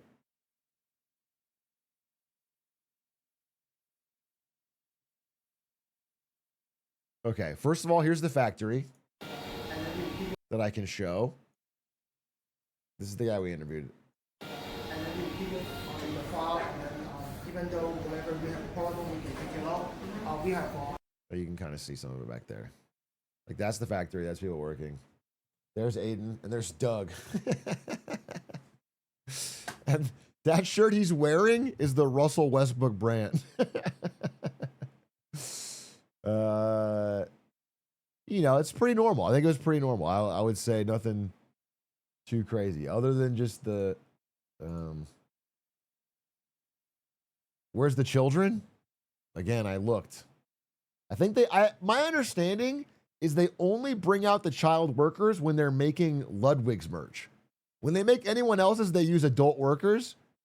But for Ludwig's merch, he demands that it has to be children, and so that's the fucking difference. But here's what I want to show you. So I had a hotel room in Chongqing, which, by the way, here's a photo. Sheesh. I think, by the way, so again, I think all the stuff you see about the city on social media makes it seem like cyberpunk. And that was not my experience at all. It was more like this. It kind of felt like I think the cool part of the city was how it mixed old and new. I did not get the sense of like a cyberpunk. And it wasn't even that high tech. It wasn't like it wasn't that crazy. You know what I'm saying? It was just a cool city. Like I liked it in the more of like the quiet part than the. Yeah, it was more Japan-esque, but not Tokyo. I don't know, it was weird. There's obviously like a super well lit up downtown part, and it was massive. It was the scale of everything in China is just bigger. And I really don't know how to explain that in a way. Like, it sounds easy to say, and I would hear something like that and go, yeah, I'm sure. But seeing it in person, it's like everything stretches on so much longer than you expect it to. And there's skyscrapers so much farther than you expect them to be. Like in most cities I've been to, America and Europe, it's like there's a downtown area with a lot of skyscrapers and then an outside area. But like, why is he standing up? I am, it's just like the ballroom. LA skyline in comparison? Yeah, LA skyline is like, there's a downtown area with some tall buildings and then it flattens out. And even like, even like a New York, imagine, I'm showing off the green shirt. I want you to see the green shirt, and I want to cut off my hair so it's like you can't see any hair. But actually, I have to pee. That's why I'm standing up. If you want the honest answer, I'm standing up because I was about to go to the bathroom, and then I kept talking. So give me 1 second. I have to go pee. That's exactly why I would.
Hey, yo.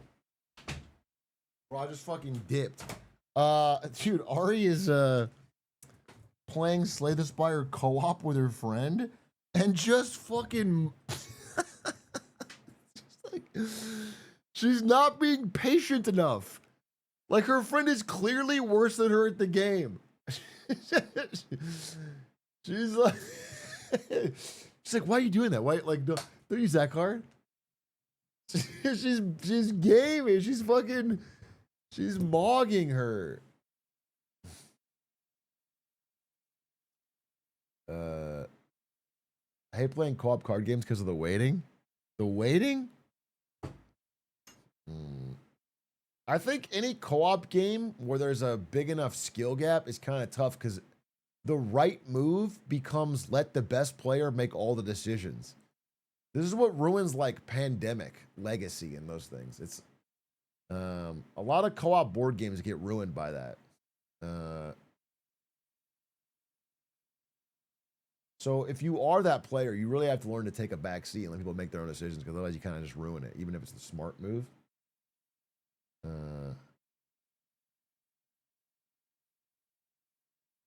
You mean Plandemic? Yeah, yeah. I mean the fictitious disease created by Fauci to keep us all muzzled.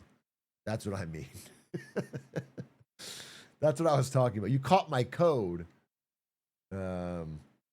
Wait. Oh, okay. I was China maxing. Wait for a second. I wanted to show you something. So. This is the story I want to show you. So in Chongqing, I have this hotel room, and I'm on the 50th floor. I'm like fucking high up. All right. And I'm sick. I get sick. This is nearer the end of the trip. I get a bad fucking cough and a sore throat. So, and then this happens in the middle of the day. We're out for most of the day. I got a sore throat. So I'm like, you know what? I'm going to go back to my hotel room. I'm going to rest.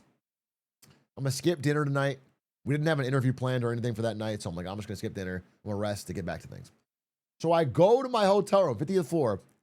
And then I'm in my bed, in my underwear, like sleeping, about ready to sleep. And then I get a call from Aiden. He's like, look out the window. And so I look out my window. Okay, I'm looking out at the Chongqing skyline, and I decide, hey, let's zoom in. Is that Doug and Aiden and Perry? Yes, it is. Right there. Same height as me on the 50th floor. On the rooftop. That's sick. That's crazy, I got bro. the sniffles, so I'm stuck in my room. Fuck, dude. Wait, that's so sick. And then I wish I could get a video from their POV because it's crazy. It's the most insane view up on that roof. Why didn't they record Lemonade Stand there? They actually said, I mean, it's like, so to be up there, like I don't have a fucking better view than this. But to be up there, you have to be chained to this thing. Like you're locked in. You have like a thing. Your phone has to be in a Ziploc bag that's also chained to the thing. And you can't have a hat or glasses or anything else because it could fall off. And then you're a harness, yeah. And then you're walking on a path that's only like 1 foot wide. But the problem that they said was, it's like obviously thrilling and cool to be up there. But, you know, after about 15 minutes up there, you're like, okay, I've seen it. But because you can only go in a straight line and everyone in front of you is going really slow, it takes like 45 minutes. Like you can't go back and you're just like slow walking and everyone in front of you is. So, you know, and it's kind of cold up there, I think. So anyway, imagine if the shit. Yeah, imagine if you have to shit. Dude, that'd be crazy. You're stuck up there. You can't do anything.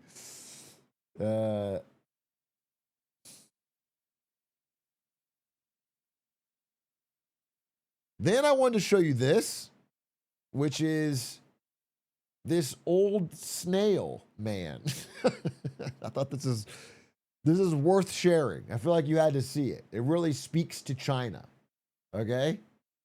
I think what they're trying to say is that boomers are old and slow. I believe that's what they're trying to say, and I like agree with that. He also got the dogs out. Yeah, they included the feet. That's crazy. And then, okay, this is from the same time, the same night I was sick, after I saw Aiden and Doug on the rooftop. I'm like, well, I'm stuck in my room. I'm going to try and watch some Chinese movies. So I picked a random Chinese action movie on the projector and tried to watch it. And instantly, this is like the opening scene. The opening scene of the movie, you don't know any of the characters, you haven't introduced anybody, is just a Chinese SWAT team. And by the way, see if you can see it on their back. It says SWAT. Why would Chinese SWAT teams say SWAT? SWAT means Special Weapons and Tactics in English. Why would it say SWAT on their... Anyway, it just opens with them gunning down drug dealers. Like, it's just execution style, chasing down and gunning, just...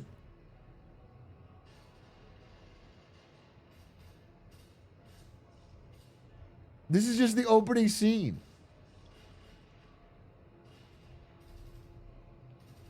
There's no, like, there wasn't even any,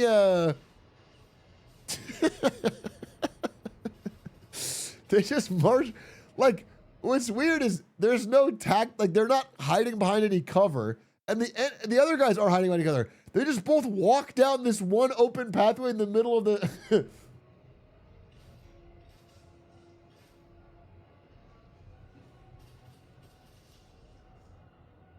It's very tactical. Dude, then watch this part, though. This... He pulls out the fucking Matrix slow-mo.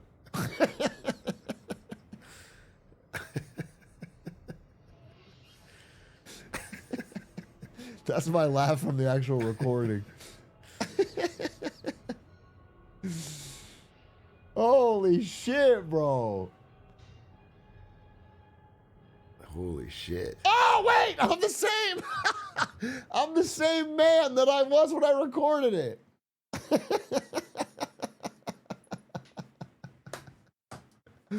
I'm in a loop. I'm the same man. I have the same reactions to stimuli.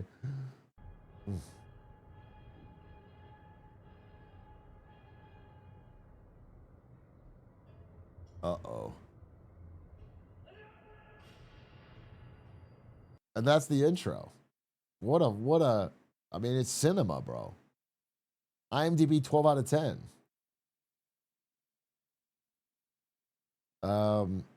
And then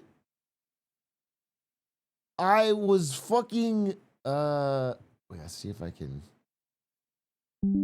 it's not a video, it's just a screenshot, which is the fucked up part, but dude, they used the George Bush, a second thing is hit the tower meme in China. This meme was used, like it was in a video, there was some shit happening, and then it cut to the George Bush getting a note in his ear.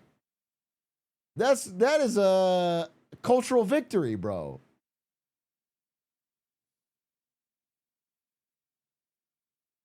And then, oh, I just think this goes hard. When I was playing basketball at one of the courts, there was this graffiti of a panda. I thought this shit went dumb hard, bro. I thought this was tough.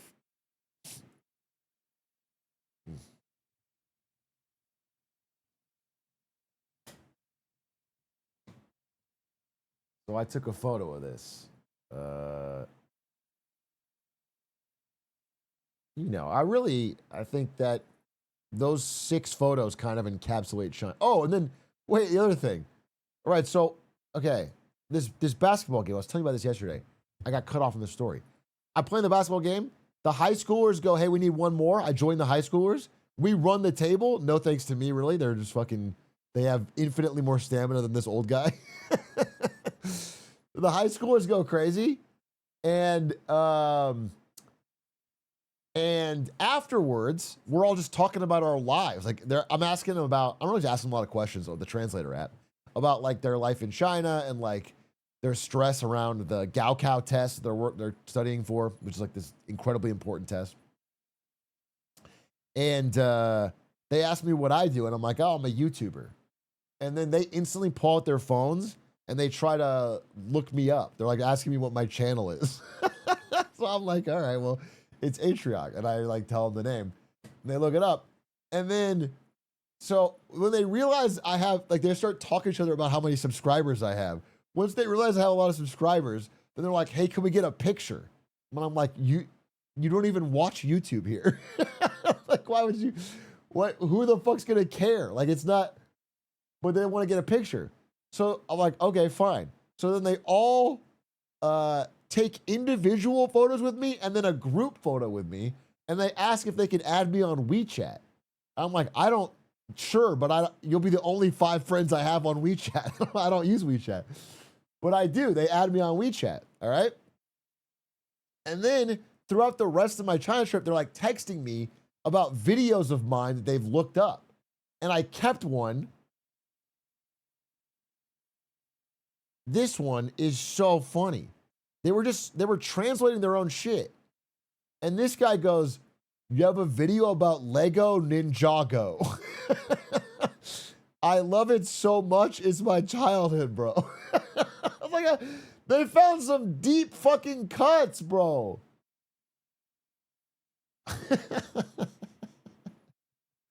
Anyway, there's the photos. There's the photos.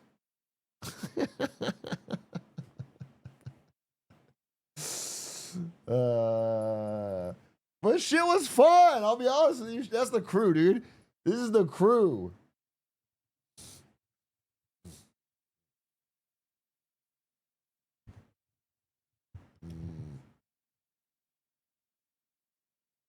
You text like a boomer? Yeah, I guess. Yeah, I'm not. I don't want to fucking write a novel. At least I don't do the ... instead of a space. That's the true boomer sign.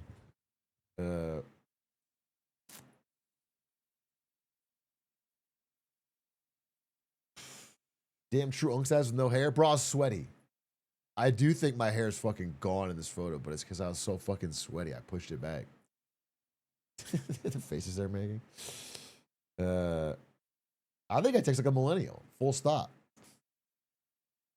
And then another guy texted me, it looks like you're such Luca fans. I don't know what, like, how do you scan my content and realize that I'm such a Luca fan? I don't understand how you clock me like that. If you're Chinese, don't speak English. But they did clock me. Oh, I have a Luca vid. I guess from that, you could deduce that I'm a massive Luca fan. I don't know. Anyway, I thought it was funny. They were funny guys.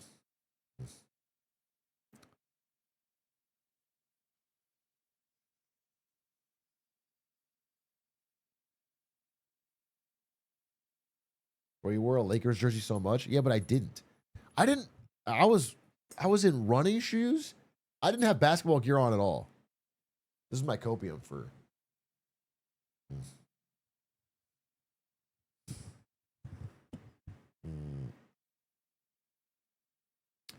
I'm sure you talked about it, but I fell to my knees about Austin Reeves today.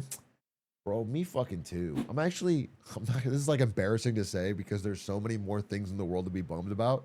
But I guess I can contextualize it in that I've found basketball to be like a really fun escapism type hobby this year. I've been very into it. I've been watching every Lakers game and I've been playing a lot of basketball. And genuinely, I was sad. Like, to come back to America, because I was so excited about with Lakers. I was watching the highlights in China and like getting updates, but I wasn't watching the games because I couldn't there. And Lakers had a generational, they haven't had a month of basketball that good in a long time. Not since fucking Kobe, bro. They won a lot of games in a row. They broke 2 seasons back-to-back 50 wins. It was a real fucking momentum. And then I get back, and the first game back, they play the Thunder. The Thunder just body them. Just physical defense. And both the stars get injured season over. And they lose by 40. This shit was like literally one of the worst halves of basketball I've ever imagined watching. And it was the first thing I watched. It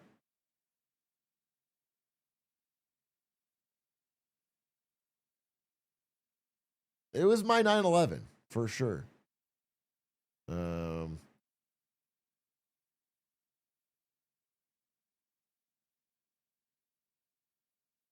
Is Luka out for the playoffs? TBD. He's out for the whole season, maybe the playoffs, but like even if he plays the playoffs, it seems like it'll be the second round. And it's like they're not going to get to the second round if all they've got is fucking LeBron. No disrespect, but they don't have Austin or Luka.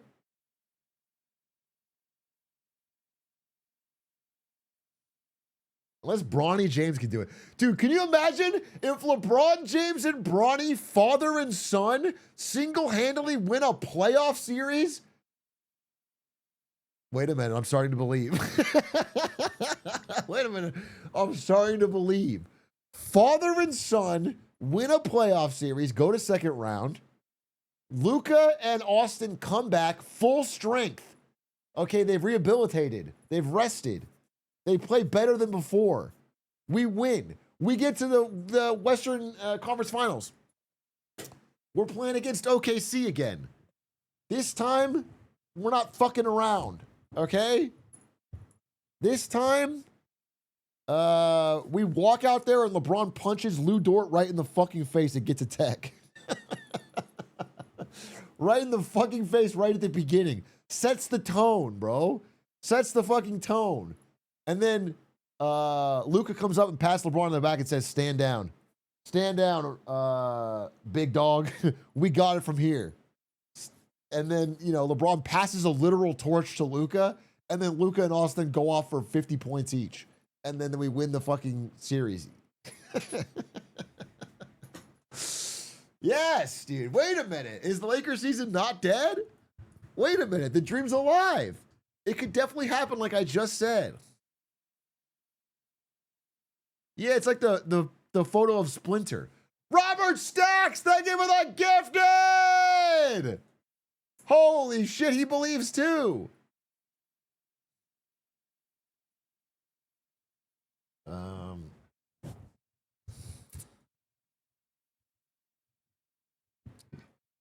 Or they go 1-4 in the first round. Okay, yeah, maybe that too. Dude, I'm worried they might get swept. Legitimately. I think the Lakers were a better team than everyone thought. I think they were actually pretty good, and they had a good record in the West, and they even beat the Nuggets recently. They're good. But I think that was with Luka and Austin both playing fully healthy. Now I think they're just nothing. It's like fucking... It's their best player is 41-year-old LeBron. He has to do everything. He has to do everything. Bro, I mean, Rui can shoot. Luke Kennard's been all right. Maybe they can get me out there.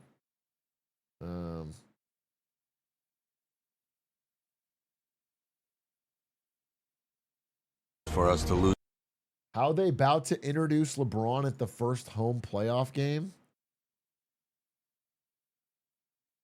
Lose control of the 24 hours for us to lose control of the city.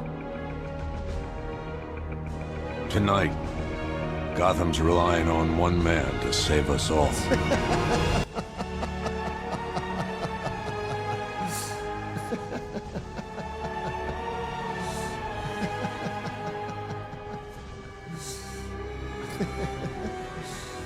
Holy shit, dude. 24 hours for us. He should come out in a Batman outfit, bro. It's all on Braun. Braun and his son. Fuck, that would go so hard if they won.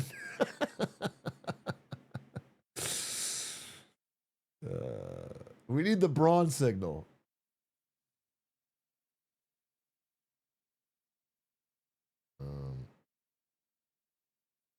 Adam Silver, LeBratman, and Brobin.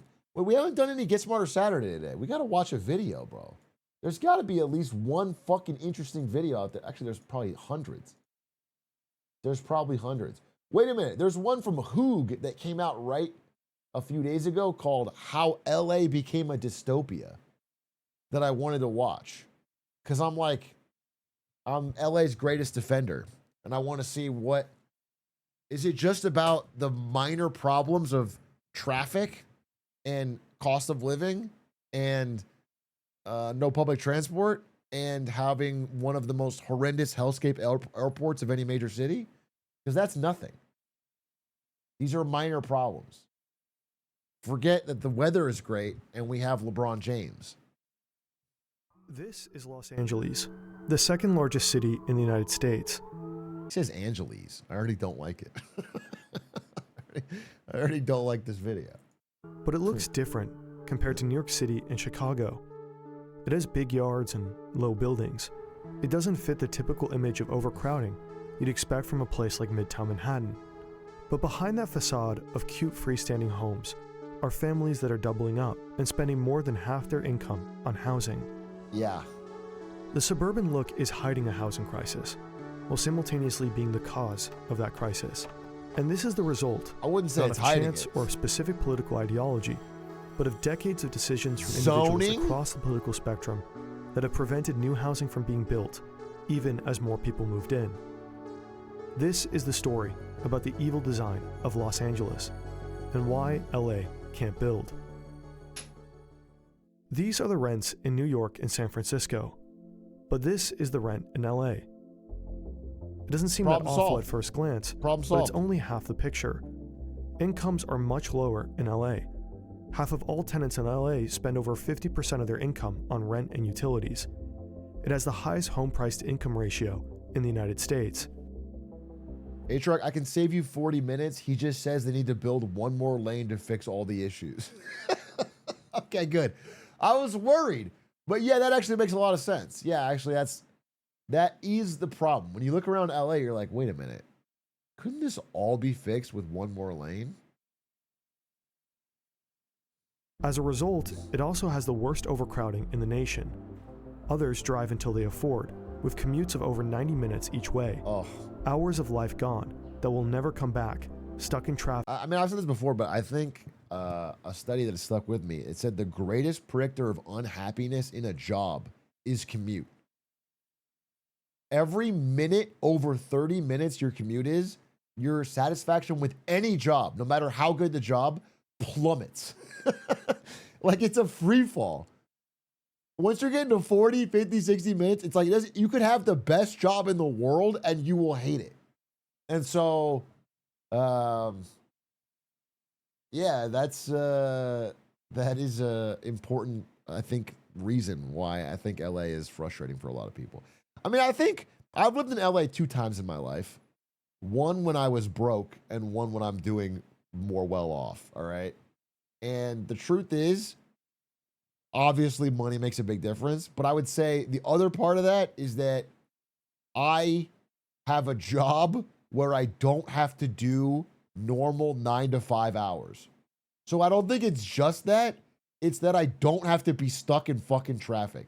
Because the big part about LA that frustrated me when I was first here was that I would have to commute to the west side of LA from Rancho fucking Cucamonga, and I would be doing 80 to 90 minute drives. And that shit was miserable.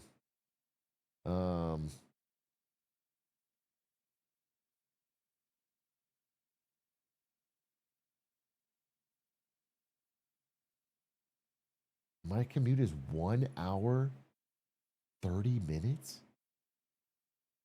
Using public transit and it's faster than driving?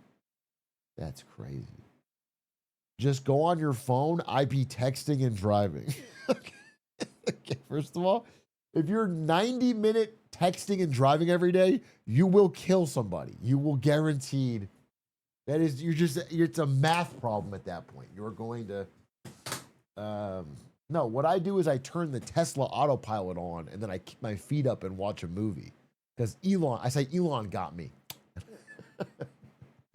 And I kiss out the window. In my Cybertruck, dude. In the Cybertruck, yeah. And I always take the HOV lane, even though I have no other passengers, because I feel like Grok is my friend and he's in the car with me. If a cop pulls me over, I have Grok talk to them. Okay? So it's a free HOV lane. That was artificially created and unnecessary. The Los Angeles metropolitan area stretches 80 miles inland, deep Robert into the Stacks, desert. thank you for the gifties! To help save LA. And yet, LA leaders have repeatedly opposed efforts to build more housing. But it wasn't always this way. Videos like these wouldn't be possible without our sponsors, like Opera. Link is in the description. That's a big fucking Opera ad for an 11-minute video. LA was once a cheap place to live that built lots of housing, with a pro-growth government. In the early 1900s, investors built new streetcar lines and built housing on the land around them. Later on, development followed cars and roads. Ironically, the same mild weather that could have made LA a walkable city enabled it to become the first car-centered city. Early cars were open-air vehicles that couldn't handle bad weather. A popular type of multifamily housing during this time was the bungalow court. They placed several small houses around a landscaped courtyard in the middle. Okay. It combined the appeal of one's own house with the affordability of only needing a fraction of a standard lot. Most bungalow courts did not have parking. There were even limits to how many parking spaces could be built. Instead, residents parked along the curb at the side of the street. Right. But as more bungalow courts were built, curbside parking could not keep up. Yeah. A bungalow court could have 8 to 10 homes, but only enough space to park 3 cars in front.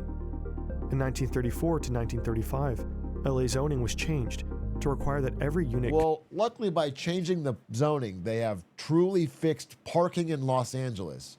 Nobody in LA complains about parking anymore. That is one problem we never, ever talk about. It just doesn't come up. It's not the centerpiece of almost every conversation going anywhere. It is nothing. So thank God. Come with a parking space, with more for larger homes. Rather than being left at bare minimum to market forces, it was mandated from above. As the two-car household became more common, parking requirements were further increased in 1958. As a result, during LA's post-war housing boom, bungalow courts were illegal to build. Instead, a new type of housing was invented, the dingbat. It's named after the large decorations tacked onto the front of the building.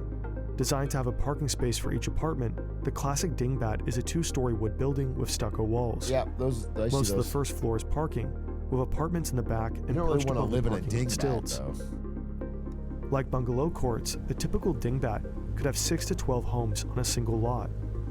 The golden age of the dingbat ended in the mid-1960s, when parking requirements were increased again to 1.5 spaces for each two-bedroom apartment.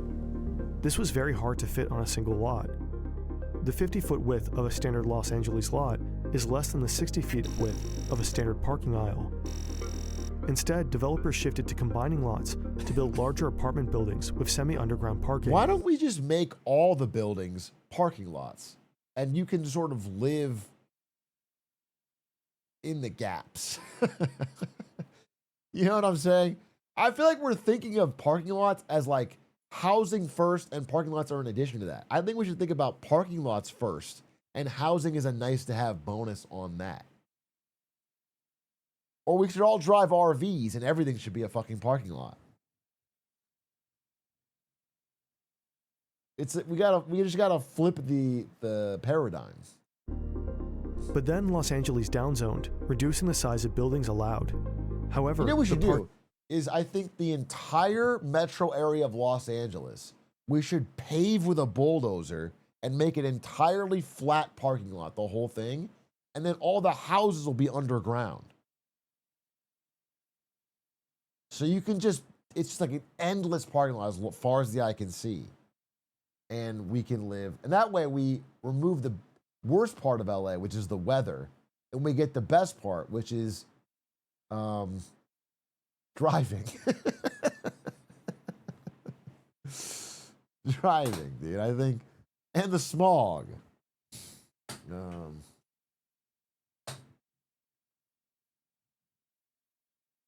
I do think, maybe I'm wrong. I'm sure there's a bigger one.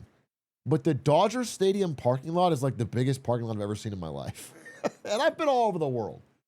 The Dodger Stadium parking lot just, if you stand at one end of it, you can't see the horizon.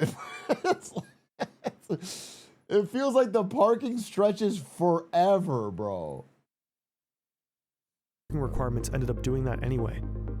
After the 1960s, many buildings weren't built to the maximum height or density allowed because there was no way to provide enough parking for that many apartments.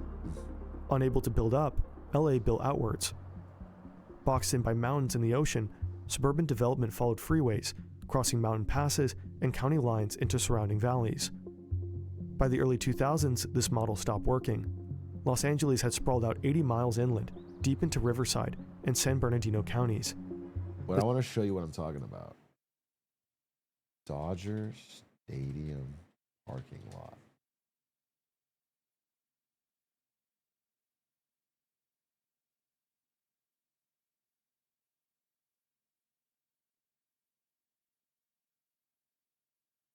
Here's like an aerial view. This is not really the greatest. This is like a 60s version. This is not what I want. Where's a modern version? Is there no high-res version of this? Oh, here you go. Here's like a...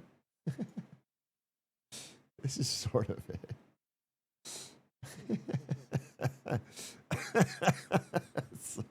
It's so big, dude. But it looks so much more wild when it's full. It's so crazy. But especially when you're elevated, like when you're, because they made me park like up in the hills. It was so full. Went to a playoff game, and like you're walking down the hill, and it's just cars forever. Your eyes can't even. Anyway, greatest city on God's green earth. I stand by that. The same thing that happened to Los Angeles happened to its suburbs when land ran out. Housing costs went up, doubling in just a few years. As gas prices soared, long commutes went from merely being unpleasant to unaffordable. But the double crisis of high gas prices and high housing costs had at least one silver lining. Wait. Angelinos were finally starting to take the train again, which had difficulty competing with the very centrally planned automobile. Seeing the need and the opportunity, activists worked with then LA Mayor Antonio Villaraigosa to fund transit. The effort brought together business, labor, environmentalists to back a ballot measure to fund the construction of new rail lines and other transit improvements. In 2008, Los Angeles voters approved Measure R. It was close. Due to a 1978 California ballot measure, 2/3 of voters had to vote yes for Measure R to pass. 67% voted yes. However, building transit would not solve LA's housing crisis. Behind Los Angeles' past zoning downzoning problem and current reluctance to allow housing near transit is a deep-seated opposition to build new housing. To many voters in this car-dependent city, the idea of more neighbors meant more traffic. And to many landowners, rising housing costs weren't a bad thing. It meant that the land their homes sat on was worth more. These landowners were often the only ones to vote. Until 2020, when Los Angeles switched to even-year elections, voter turnout could be as low as 11%. The LA suburbs were no better, with the metropolitan area fragmented into 191 cities, of which less than a quarter lived in the city of Los Angeles. A win in one city was not enough. Much of the coast, where a lot of the region's jobs were located, is outside the LA city limits. Recent years in LA local policy has been one step forward, one step backwards. In 2022, newly elected LA Mayor Karen Bass signed Executive Directive 1. ED1 directed city staff to review and approve plans for affordable housing faster. Projects that previously faced a multi-year and uncertain approval process were now guaranteed a permit within a couple of months. ED1 was a big success. This was good policy. Private developers submitted plans to build affordable housing, even without needing a subsidy. But in the world of LA politics, it was too big of a success. By the following year, much of the law had been rolled back. Single-family zones, which made up 3/4 of the city, were made off-limits. Los Angeles ended up stuck between a rock and a hard place. On the one hand, some homeowners who preach the virtues of free enterprise and markets, but who fight tooth and nail to keep strict government regulations in place. They block liberalization and use the law to artificially prop up their land values, ensuring housing does not commodify. On the other hand, progressives who talk about affordability but make it even more difficult for private developers to build. Out of fear of people extracting profits, when so many people can't afford to live, they put counterproductive burdens on those who actually build and renovate houses, while indirectly handing a fortune to the people who simply inherit them. Because the scarcity... Yeah, I mean, one of the biggest problems is this fucking CEQA environmental law from the fucking Reagan era. You can use it in California to block anyone building anything, and they have to do like a mandatory environmental review. It's so... Sorry for coughing into the mic. It's so fucked.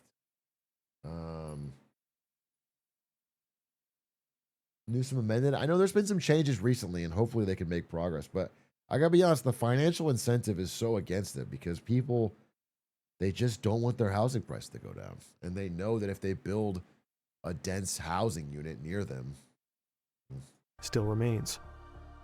Luckily, starting in the mid-2010s, the YIMBY movement organized to pass new laws to remove obstacles to building housing. These included reducing parking requirements and allowing more housing to be built, but the LA region never got on board. In 2025, San Francisco State Senator Scott Wiener introduced SB 79, his third attempt to override local zoning and allow apartments to be built near transit stations. As the bill approached its final votes in the state capitol, LA City Council members Tracy Park and John Lee organized to oppose it. They represented wealthy suburban districts along the coast and in the San Fernando Valley. Together, they introduced a resolution to have the city of Los Angeles formally oppose SB 79. Katie Yaroslavsky, Heather Hunt, Isabel Uriado, Tim McOsker, Imelda Padilla, and Monica Rodriguez joined Park and Lee in voting to maintain artificially induced scarcity. Mayor Karen Bass agreed with them. Fucked. Of LA's 15 council members, only 5 were pro SB 79.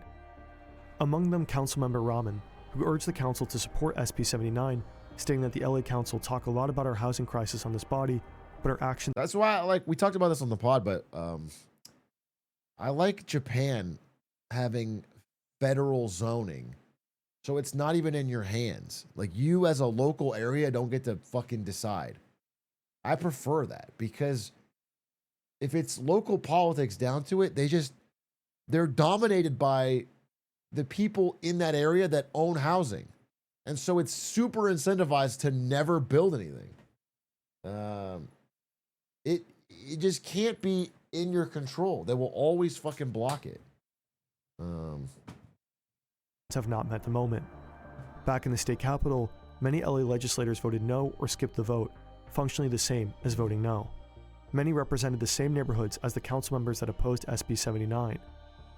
Luckily, a coalition of legislators from California's other major cities, the Bay Area, San Diego, and Sacramento, joined forces with rural legislators to pass SB 79. Rural areas were tired of dealing with the spillover effects of the urban housing shortage. As a final sweetener, SB 79 was narrowed to only apply to urban counties to get the bill over the finish line. The housing shortage remains severe. While zoning obstacles have been overcome, construction remains slow due to a weak economy and rising construction costs. Yeah, lumber's But at pricey long right now. last, there's light at the end of the tunnel for Los Angeles. However, for much of the rest of the country, the problems are just getting started. Wherever the US is headed, California will get there first. Due to high housing costs, many Californians moved to cheaper parts of the country, especially when remote work became more They popular. went to Texas and Florida. But a what lot was of them. cheap to Californians became unaffordable for locals. In cities across the Sun Belt and Mountain West, there wasn't enough supply to meet this added demand. Worse, many of these cities still following the playbook that LA used in the late 20th century, artificially created suburban sprawl and highways. While some don't have mountains or oceans hemming them in like LA, many have squandered that extra land by building at a density even lower than LA. Eventually, they too will hit a dead end when there's no more room to build outward that's still within commuting range. Yeah. Whether they will learn from Los Angeles and reverse course in time is to be seen.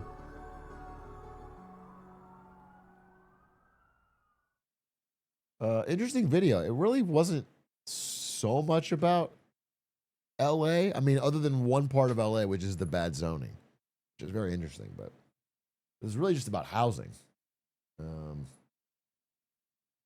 But it was interesting. I agree with all of it. Yeah, 100%.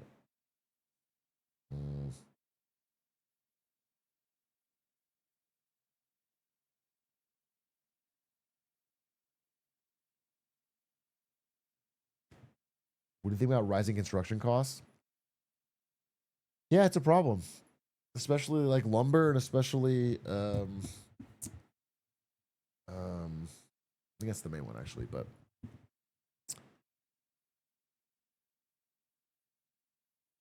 I think labor costs are going up too, though. I'll be honest with you. I was gonna say labor, but it sounded wrong, but it is.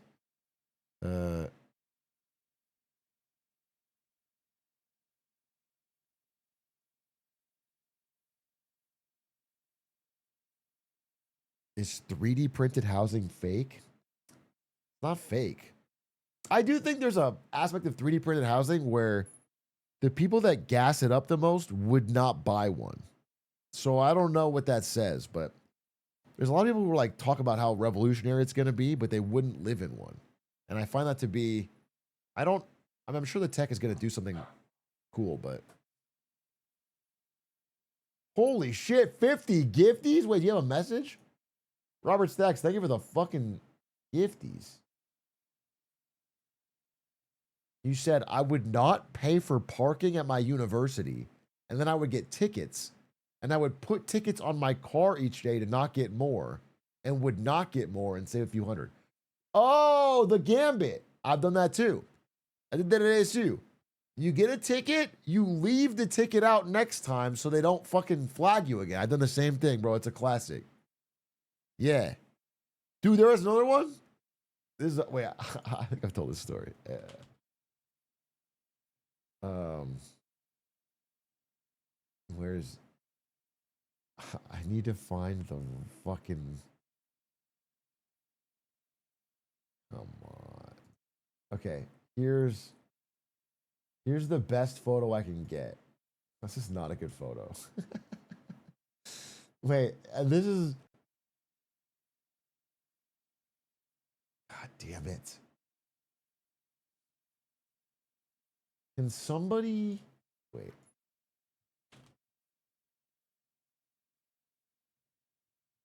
This is the ultimate gambit. How do you do the drop thing on Google Maps where you...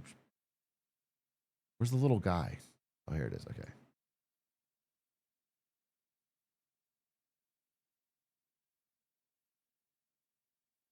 Okay, wait.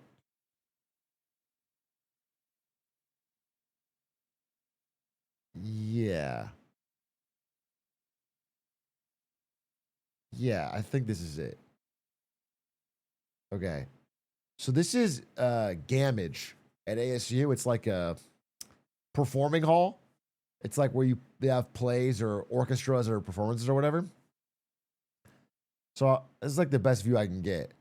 I parked in this thing to avoid paying for class because you could park there for a performance or whatever.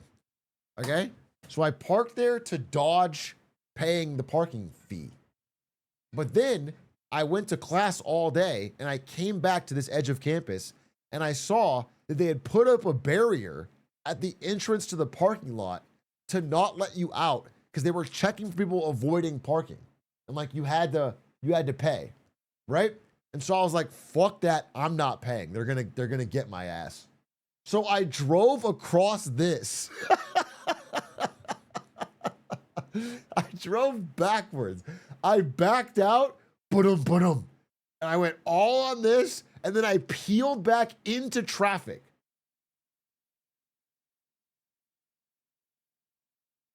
It was wild. Like people are driving. I just go, and I got out and I just drove off.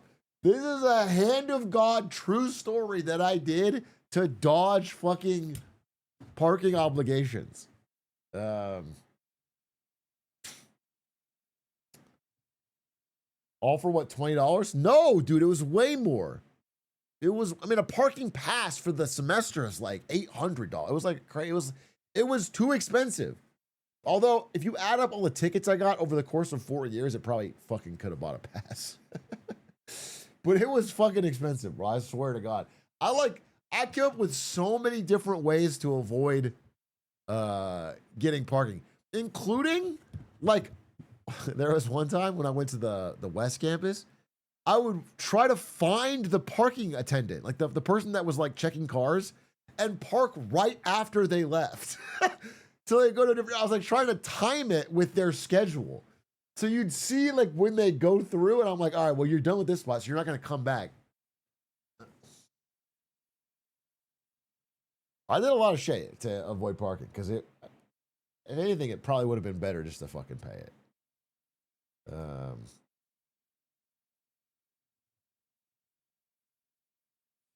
Was this the Honda Fit? No, this was a Ford Focus, I think, that I had at the time. I had a Ford Focus. I didn't upgrade to the great Honda Fit until I got a job at NVIDIA.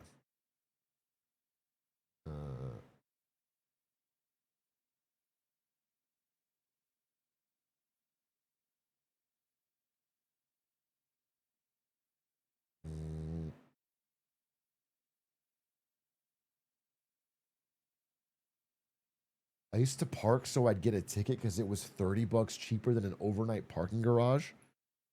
Genius. Genius. Only the finest quality cars.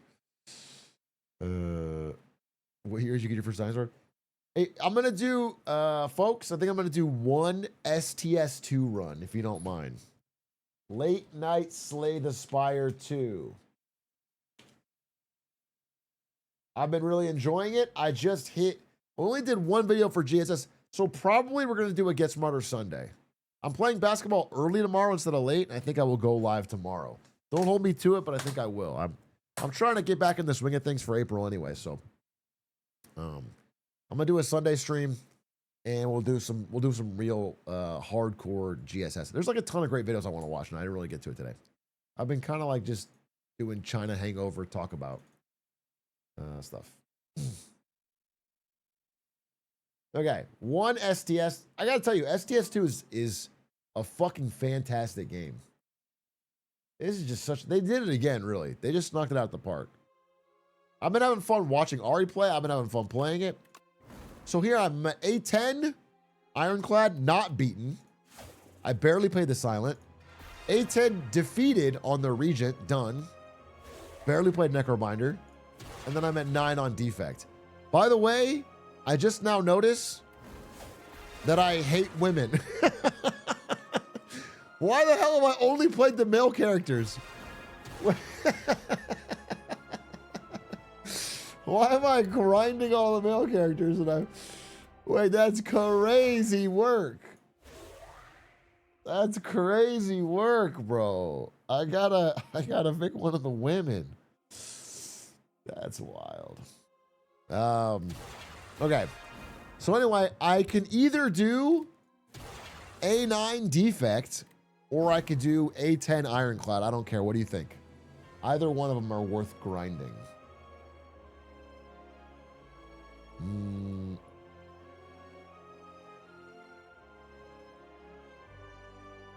Damn, it's pretty fucking split. Chat poll, chat poll, chat poll. Poll. Chat involvement. Question, which one?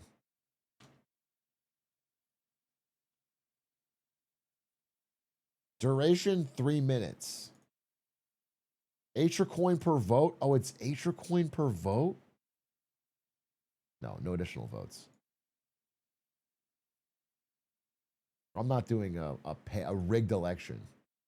Ironclad or Defect, bro? $1, 1 vote. The rich, the wealthy pick. Citizens United of Twitch. It should really be 1 sub, 1 million votes, dude. It should be.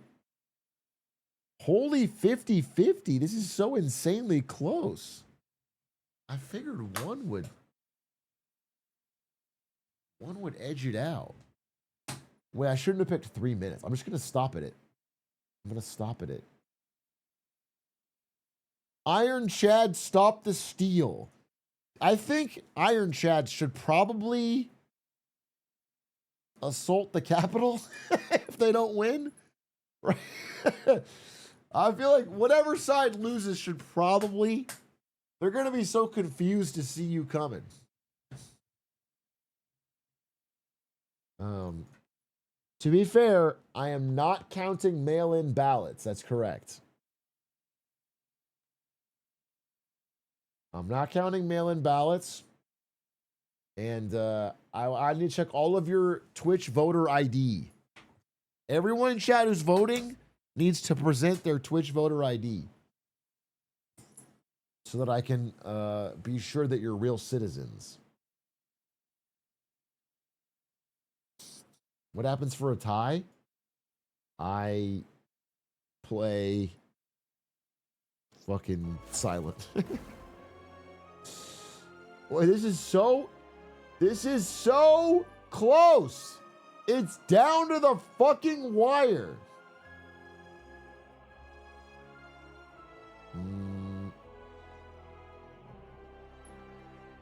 I have to be honest with you. Every Ironclad voter is deported if Defect wins, and vice versa. Okay, so the stakes are pretty high. Wait for the liberal cities to report it. Everyone knows the libs vote Defect, and they always have a late surge. Okay? You can't count the bets until... We might have a blue wave.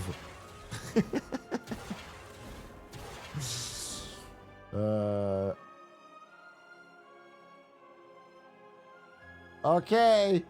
30 seconds left. Holy shit, there was a blue wave. There was a blue wave right at the end. Wait, what the fuck? It's out of the wire.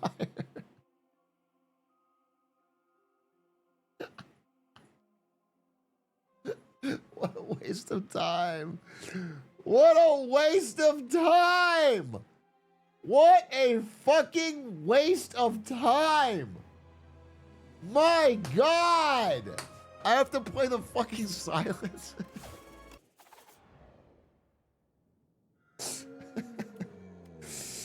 Oh my God. What a waste of time, dude. This is modern politics. Nobody gets what they want. This is the compromise pick. We're doing an A3 silent run.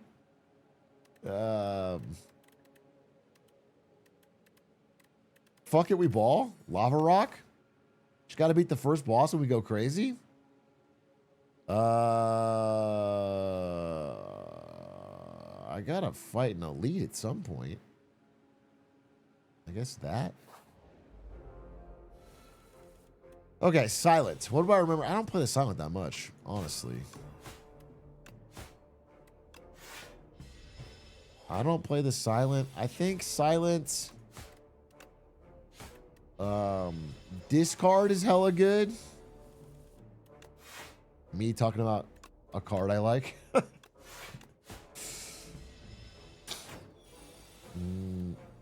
So proud. Plus two.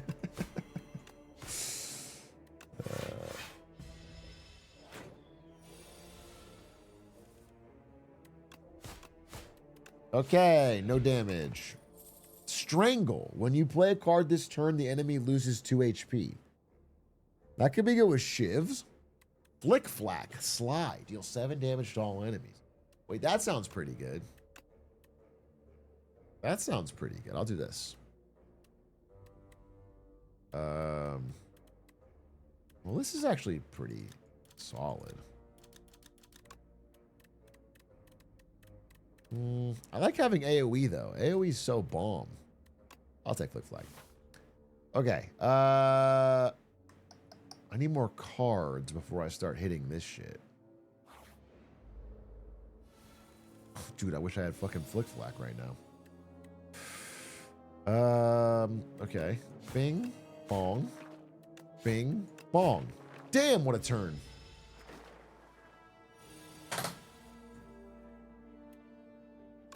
Oh, I picked Flick Flag. 7.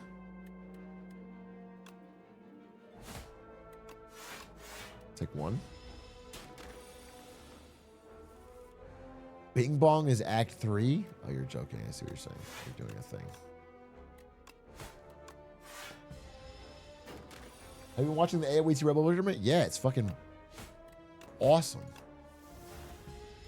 It is awesome. The AoE Rebel Tournament is incredible. The place they're playing is so sick. Okay. 6 damage for each attack already played this turn. Damn, they really trying to fucking make a bunch of 0 cost attack. Dagger Spray? Kind of combos with Flick Flag to do 1,000,000 damage. I mean, all these kind of suck. High key. But I'll take Finisher. I want cards so I can fight an elite.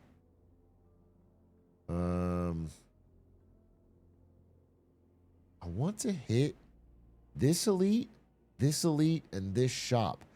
But 3 elites is kind of hard to fight. I'm not sure I can do that. Maybe I go this way? And then I start fighting 2 elites with a shop. Yeah, I can do that. Oh, baller. Oh, the bird egg? I gotta take that with Finisher. But now I'm weak. Oh, fuck me. Oh, fuck me, dude. Add 3 shivs to your hand. Reduce this card's cost by 1. Wait, are we doing like a shiv deck with Finisher? And we just say, fuck discard?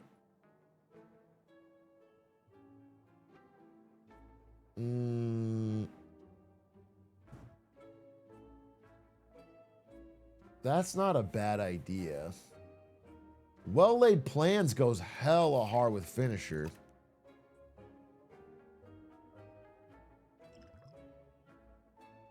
Okay, fuck it. Fuck it, we ball. Well-laid plans, up my sleeve.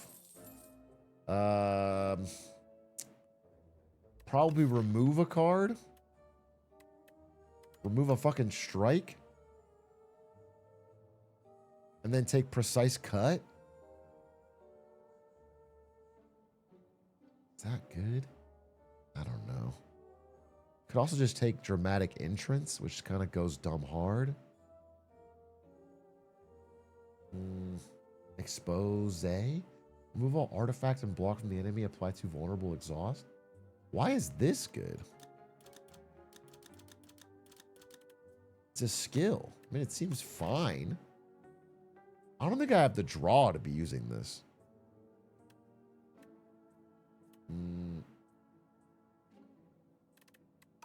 Vulnerable's pretty good. Most things don't have block. I think it's a remove angle, honestly. High key. I think it's a remove angle, and maybe I could take precise cut. Fuck it. Fuck it. Okay. I need to get here, and I need to unlock my... Here's my worry. I think I'm going to die to this elite. I think I'm going to die to this elite. Do I dodge? Until I get... Yeah, I think I do, and then I fight these two if I'm strong enough.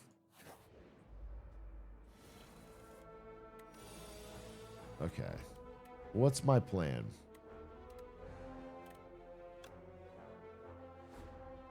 Three shivs. Flick flack. Precise cut.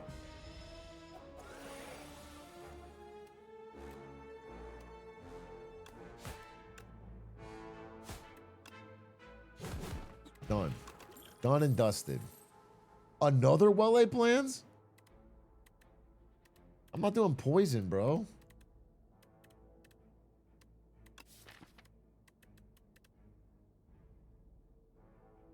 I don't think I need two. I don't think I need two. I don't think I need two. Skip.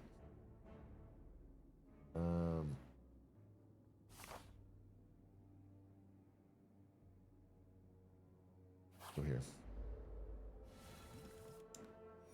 Okay, neutralize.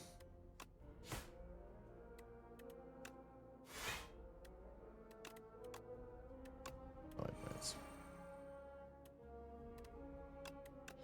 And a strike.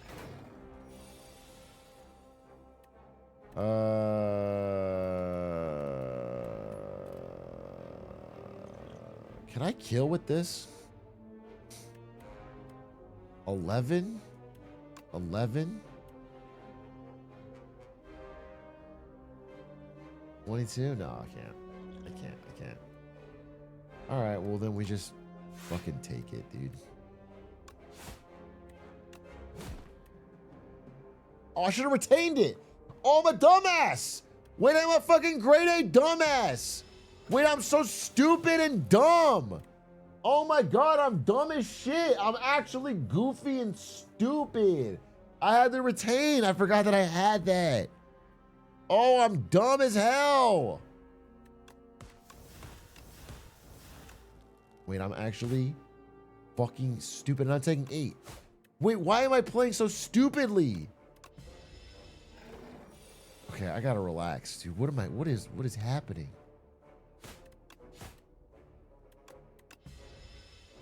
Okay. I gotta lock the fuck in here.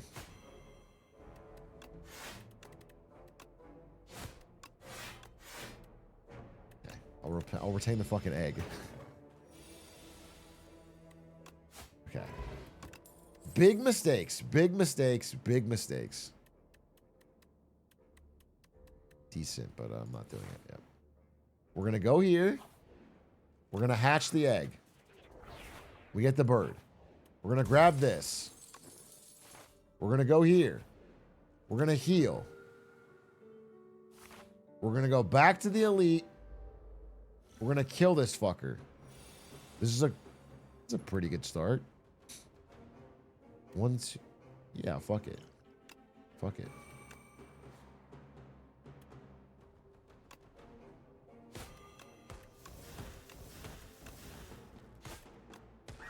Yeah, fuck it. This elite's cooked.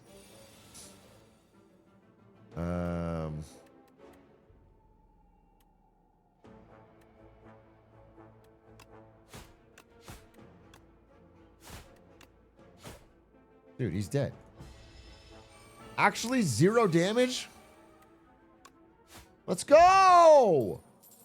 Oh, we get bellows? That's fucking awesome. Slice. Can also leading strike.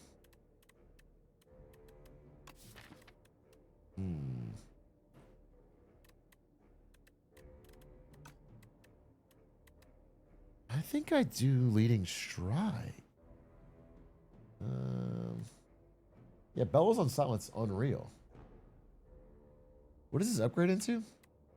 10 damage, 1 shiv, 9 damage. I'll do this. It's better to get 2 attacks. Okay, now I go elite hunting for 1 more.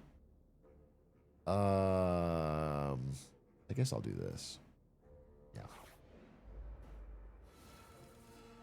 Oh my god, what a oh, it's so gangster. Dude, Bellows rules. What a start. I retained 2 cards with this. Yeesh. Okay. 4 ash shivs and I reduce the cost? Yeah, I don't mind if I do.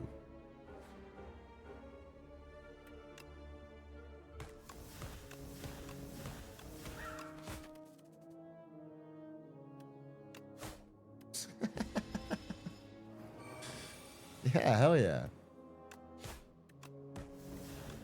Hell yeah, hell yeah, hell yeah. Adrenaline? Oh, I have to take this. Blade Dance is good, but Adrenaline is just a baller card. I have to take that. That's an insta-click. That's an insta-click. I'm sorry, but it is. Okay. I think we go for the 1-hit kill. I think we go for a 1-hit kill here. Hit the flex. Up my sleeve. Bam, bam, bam, bam.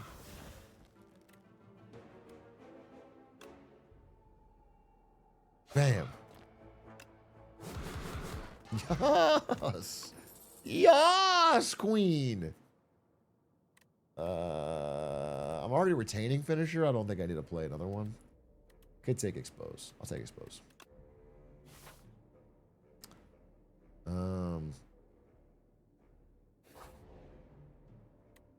Ooh, attack. Whoa! Sharpen finisher? Wait. 8 damage, then +2, 10 damage. Wait. We sharpen finisher. That has to be the solution here. Yeah, we do. That's got to be the solution. Okay. Do I need to rest here for this boss? Am I going to be considered a dumb fool? It's the stag, not so bad. I think 40 is enough.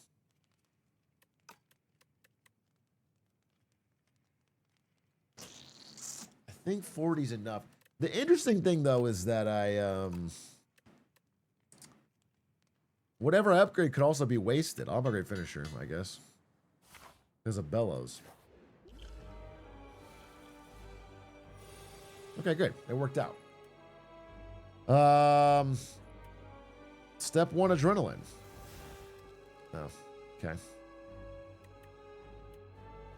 Survivor, flick, flack, strike, strike, strike, defend, precise cut. Throw the rock.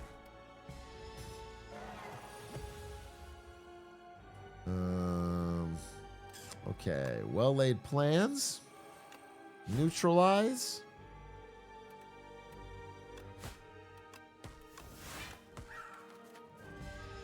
Yeah, this is fine. I don't think we're too fucked. All right, finisher. Up my sleeve. Attack, attack, attack. Hit like crazy. I guess I could have retained it, but I don't want to. Why do I have bonus? Oh, Sparkling Rogue. Okay. I think I saved this. Nah, fuck it.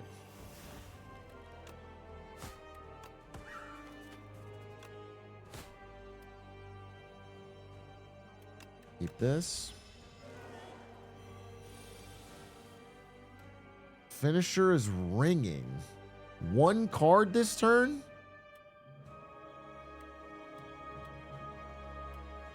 Stupid. Yeah, just block, honestly. None of this is good enough. Block. Retain finisher.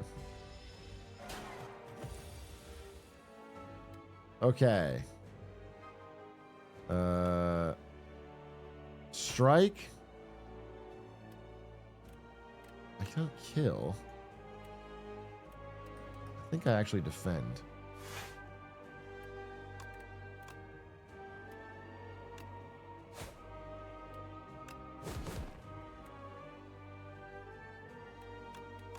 I could have done it with this, but I don't want to waste it. I think I just kill him now. Let's go! All right, no need to heal. No need to heal. Can only be cleared if there's no... This is like impossible to set up. Deal 10 damage to all enemies. Repeat this effect for each enemy killed.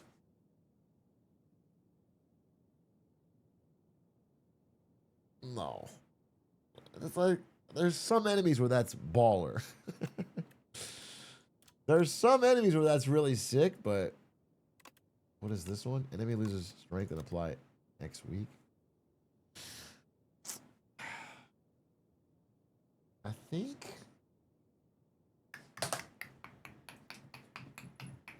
Slash is good into groups. I think Malaise Plus is nice because you can do it after you're out of energy, and then it's still baller. I'll probably take this. Do want more attacks, though. I mean, the only AoE I have now is Flick Flag. This might not be a bad idea, actually. The second wave is filled with AoE shit. Actually, I think I will take this. Fuck it. I will take it. Upgrade 6 random cards? Turn neutralize into suppress. Deal 11 damage, apply 3 weak? Wait, is that... That's pretty fucking good. It's an innate... Wait, that's... And the art is so fire. It's a full art card? A free... Wait, that's... I'll probably take this. 3 weak is just awesome in an attacking base deck. Upgrade 6 is... I mean, it's good, but I'm going to hit a lot of defense and strikes. And I have Bellows, so I think the value isn't that great. I'm going to take this. This sounds like... This is a great fucking card. Why not? Okay. So, I want to hit a shop. I want to hit some elites, because I feel strong.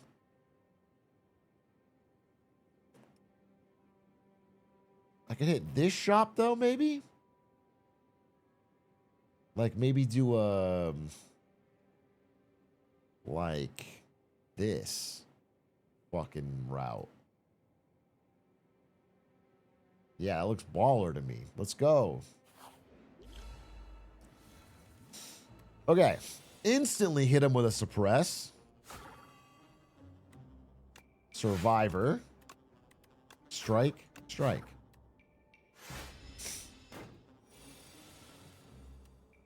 I think I win. Adrenaline.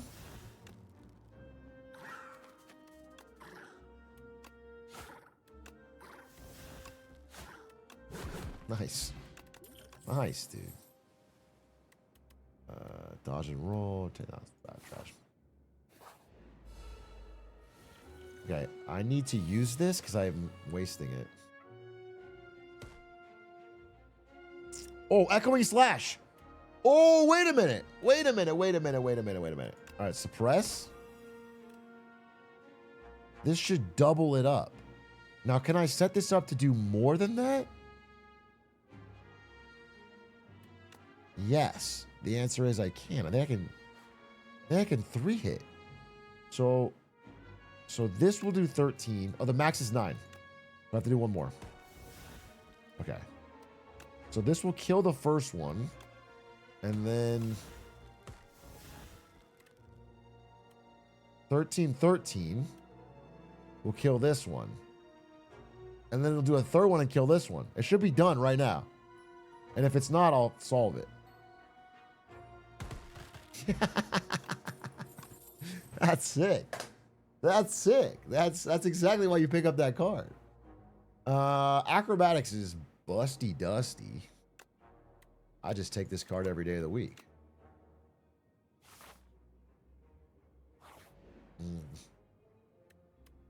A chance a card with perfect fit. Don't I want finisher to be a perfect fit every time? It could also be up my sleeve because I want it to come back after I draw it. Or suppress.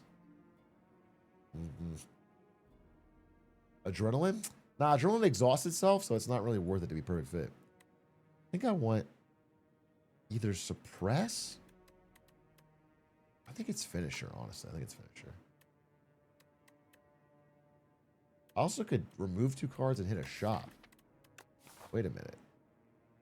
I'm so far from a shop, though. I will do this. We will put... Actually,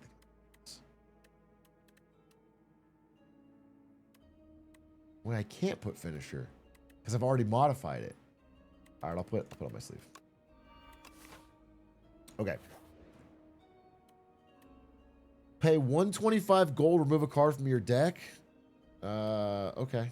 Fine. I'll remove a fucking strike.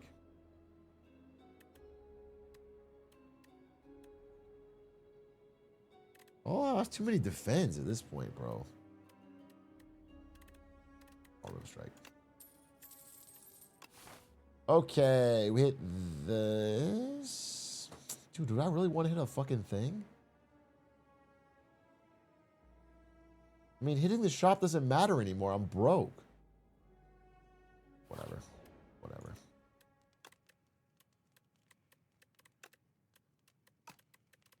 Suppress. Oh, dude. 17 damage, 5 weak? Yeah.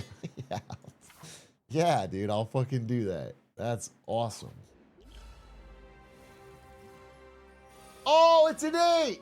Oh, it's an 8! Oh, it's an 8, dude! Oh, you're right! It's fucking innate! Oh. Wait, that was so foolish.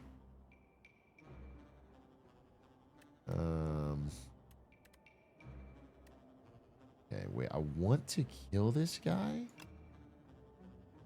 without putting the weak on him. I'm just gonna run that and see if I can do it. 10 plus a shiv. I don't think I can, actually. I can. Actually, I can. I can. We just do this.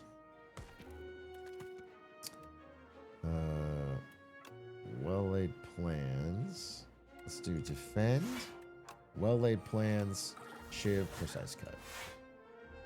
I'll retain just 1 defend.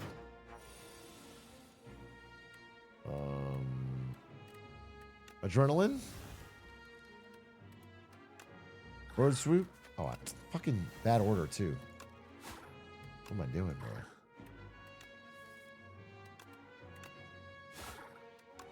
Doesn't matter. Easy clap. Draw a card if you draw a skill, gain 3 block. Well, is there no downside? 0 cost, draw a card? With upside?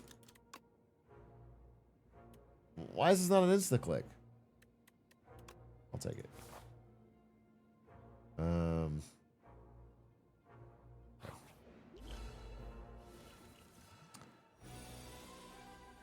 Boy, oh boy, I goofed on the suppress.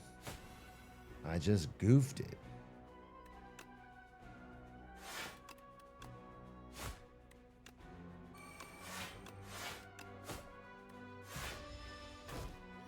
Toss this out. Let that chopper sing.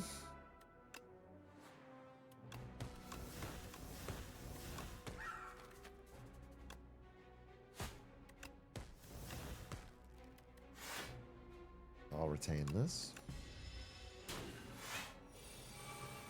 Okay, finisher in hand. Finisher in hand. First thing we do, expose. Second thing we do, adrenaline. Next thing we... Oh, wait, I gotta spend some cards. This is 3 shifts in my hand. 3, 6, 7, 8, 9, 10. Boom, boom, boom. Boom.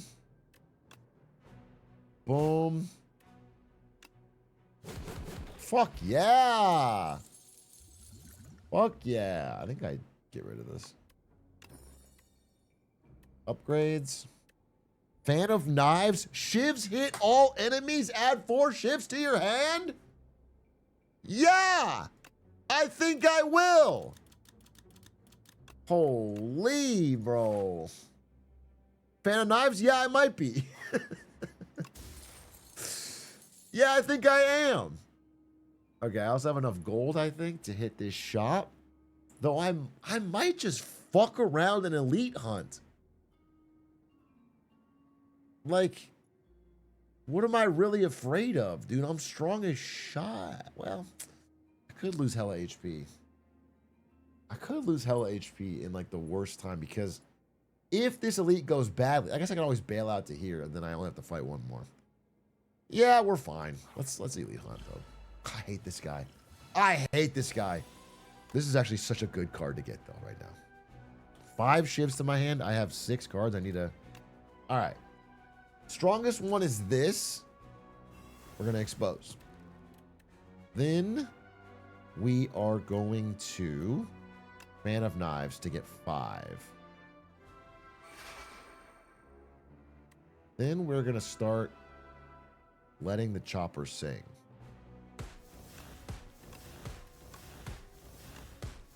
Then we're going to drop another one of these.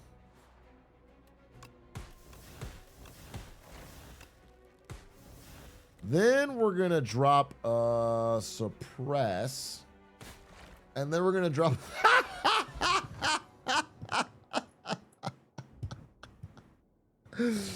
Holy! Holy, bro! All right, I don't want any of this. Okay. Do I even want to upgrade? It's nothing.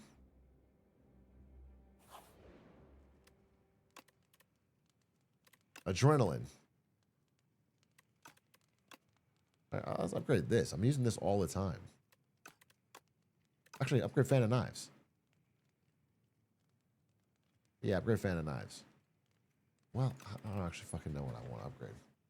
Yeah, upgrade Fan of Knives. Fuck it. Okay. Are you joking? No. Don't give me another good thing. No, what the fuck is this? Just guaranteed lose 7 health minimum? I can't get rid of those. That's honestly fine. Yeah, take it. I can't take another fucking... No, that's fine. I'm not going into the elite with fucking 12-8. That's fine. That's fine. Bridging is crazy. Removing is good? Yeah, when you hit a fucking... Okay, I need to focus here. This guy is a pain in the ass. Step 1. I don't have any draw. So step 1. Suppress his ass. Step 2. I think he's doing 14. I think I defend. I'll take 2. And then I'll play this. And I'll play this. I'm gonna fill my fucking hand with crap, though. Ah, fuck it. Fuck it. We don't care. We don't care. We don't care. We don't fucking care. We don't fucking care, bro. Get the days in there. We don't care. We don't care. We do not care.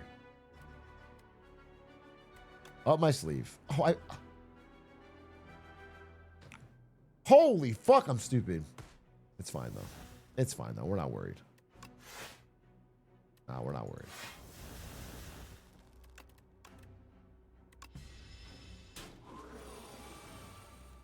Damn, dude.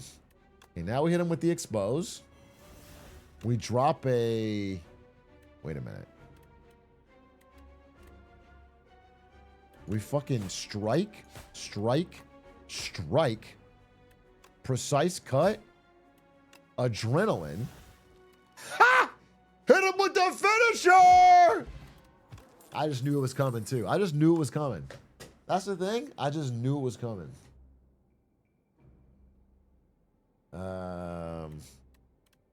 Speedster? That's interesting. I don't draw that much. I have adrenaline and I have 1 acrobatic, but I'm not... I guess I'm escape plan. It's not crazy, but I don't think it's like on theme. It's not really that deck, you know? Ah! Ah! I hate this guy! No, wait, I hate this guy! Wait, this guy's an instant fucking killer. This is the scariest fucking guy there is. Wait, I need to kill him now before he does the thing. I gotta throw everything. I gotta throw a book at him. All right, first of all, we suppress. Wait, if I do this, I draw 4, 3, 6, 3, 6. I'm trying to get the... No, it didn't exist. Fuck me. Toss this. Okay. All right, suppress.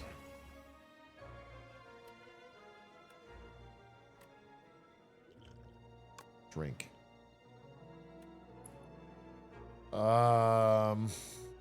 This is 11 damage. This is 11 damage. The first attacker skill you play each turn is placed on top of your draw pile. That's not that good. That's not that good. That's not what I want. I think I just take the fucking 11 damage. Shit. Nostalgia for suppress every turn? That would be fine if I didn't already use suppress. So I'm not going to get it. I think I need 11 damage, bro. I just need to start. I got to hurt this guy. Straight up, I gotta hurt this guy. I don't really mean about it, but I gotta hurt him.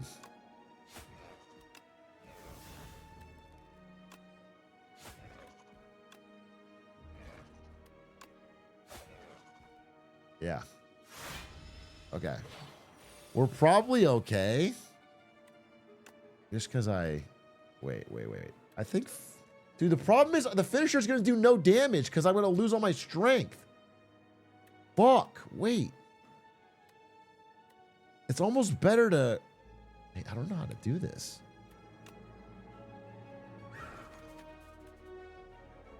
I think I do this first. It's going to do 1 damage 5 times. I think I don't play Fan of Knives straight up. I think I play Survivor... Escape plan, defend. I think that was the smartest way to play it. Yeah, okay, we're good. Okay, actually solved. Actually solved. I don't want this. Cloak and dagger. Nah, skip. We do a nice rest here. And we hit this guy. Okay, okay, okay. Step one. Step one. Adrenaline. Just to see if I got it. I didn't. Suppress.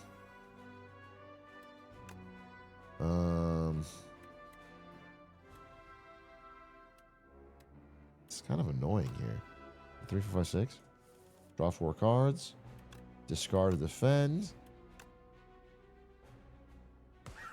Hit that. This is 4 shivs. I need to get down to at least 6 cards. I have 7. This should be fine.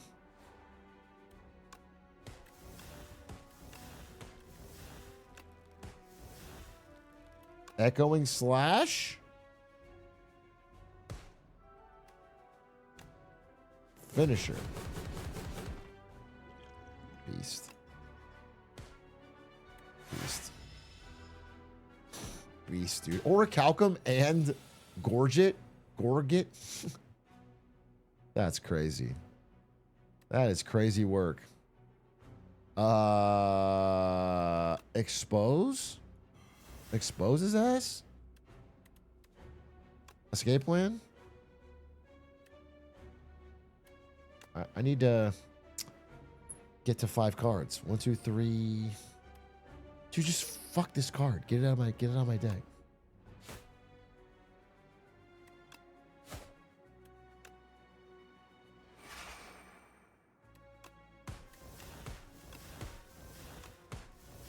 Wait, I fucked it. I fucked it. Oh, I'm facing the wrong way because it's AoE. I turned around. Throw a potion? I don't have it anymore. Oh, I could throw weak. Get fucked.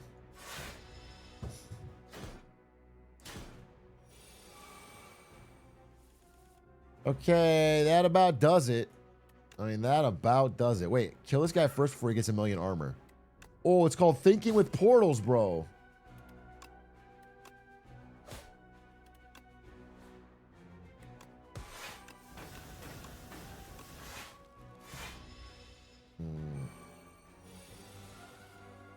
Okay. Acrobatics. Let's try one of these. He's kind of just sending 1,000,000 my way. I should just defend on this one. Might be later. Should just defend.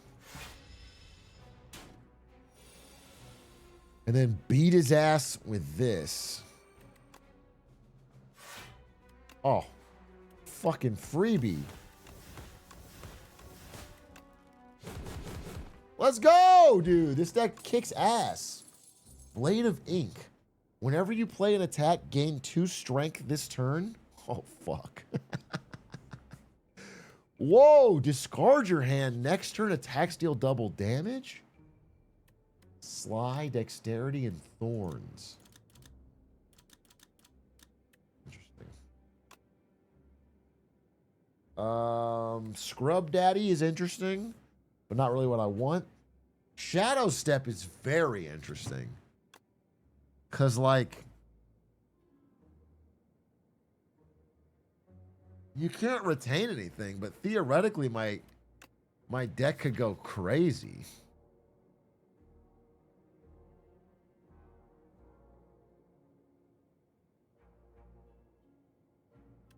Ink is the smart pick. It's like it's a Shiv card. I'm just thinking it through because this, like in a thin deck where you have a lot of draw, I would every turn go crazy and I would always be able to use this. But I'll take this. It's like whatever. I just set up a big turn and go crazy.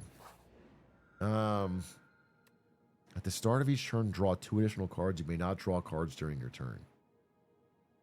The only reason I kind of like that is because I have Bellows.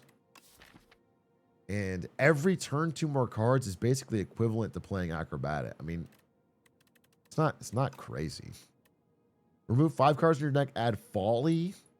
1, 2, 3, 4, 5. Not bad. Not bad. At the start of each combat, add 1 of 5 random cards your head and retain the adrenaline card. Nah, that seems crap. I high-key think it's fiddle.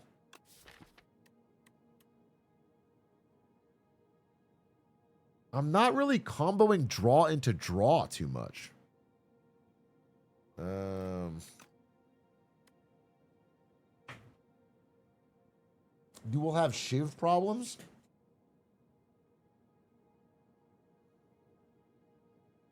Fiddle is all turns, though. Yeah, I know. I know what I'm saying. It kills 2 of your cards, but here's what I'm thinking. If you draw an adrenaline, you can't use it anymore. That's true. But you already drew extra 2 cards that turn. You already got the adrenaline effect. I would just play it for energy.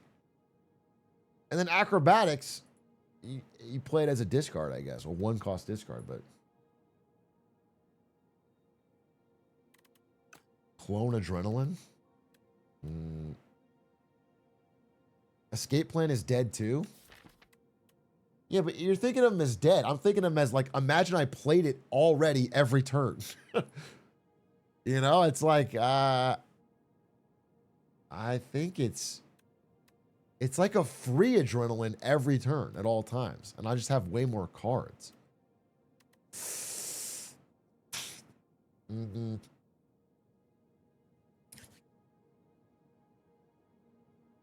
Would the ruin not have a similar effect?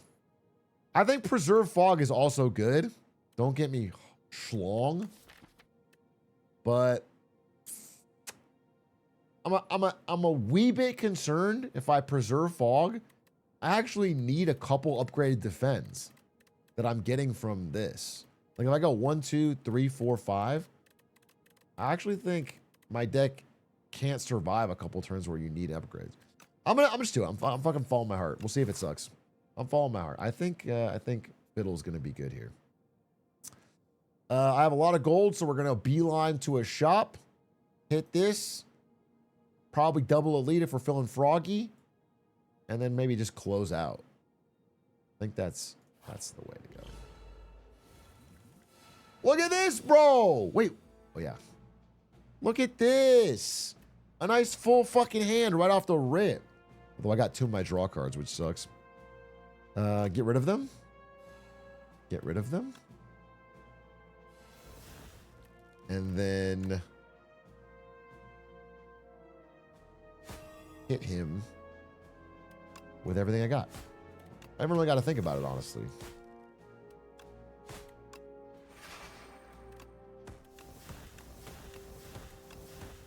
Dude, if I had that plus strength card in my opening hand, though, that's probably an insta-kill right there. Okay, expose. Bird swoop. Can't draw. Oh, I shouldn't even have played it. Discard. I think I'm not going to use finisher. I'm going to use well-laid plans. I'm going to do this, and I'm going to retain it. Okay, here's the turn. Here's the fucking turn. Here's the turn.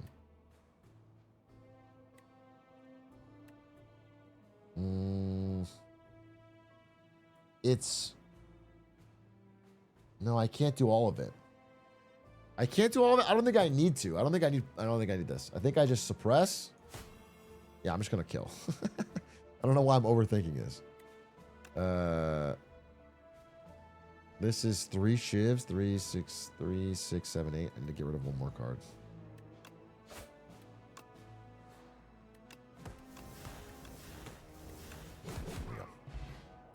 Okay. Follow through. Deals 6 damage to all enemies. If the last card you played this turn was a skill, apply 1 weak to all enemies. Fucking don't write a novel on the card, bro. I'm too busy to think about that shit. I'm trying to make money, dude. Produce random 3 foul potions. Can be thrown at the merchant for 100 gold instead. Oh, are you fucking kidding me? Discard, discard, discard.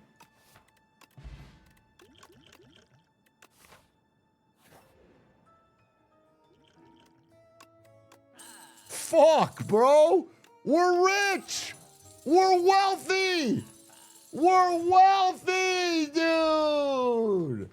Holy Cash money. Draw cards till your hand is full. I can't use it in my deck because I got a fiddle. Almost bought it. Don't need that. I think miniature cannon is a guaranteed click. I have so many upgrades. How do you make it so your shivs are upgraded when they get created? Is that a thing you can get? No, I think it'll probably be after image and cannon if I'm thinking about it. Yeah, take the cannon. Take the after image. Cut a strike.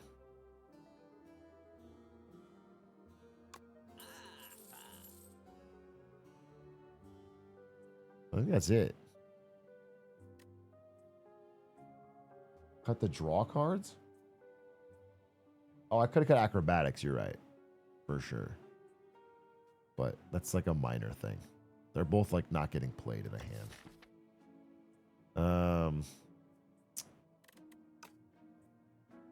This is good. I don't think I want anything else. Like there's a argument you can make for this, but am I gonna hit another shot? I'm not hitting another shot. So ball out. Let's buy some potions. Let's buy Distilled Chaos and Flex Potion. I think would be good. Go crazy. Draw 2 fewer cards at the start of each combat. Raise your max HP by 20. Okay. Kind of interesting.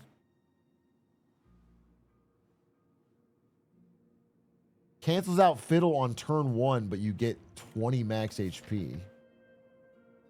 Or I upgrade 3 random cards. I'd probably just upgrade, bro.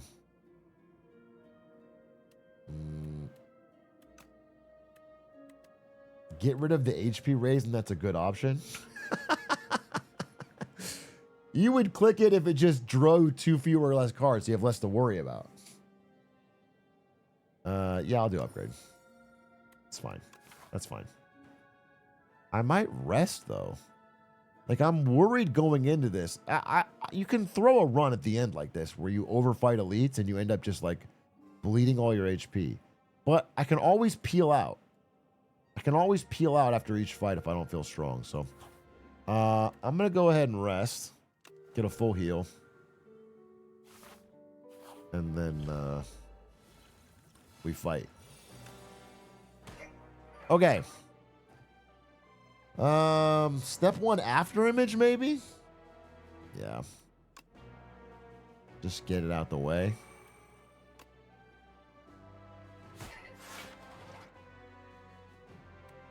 I might have to actually defend here. 5 shivs to my hand?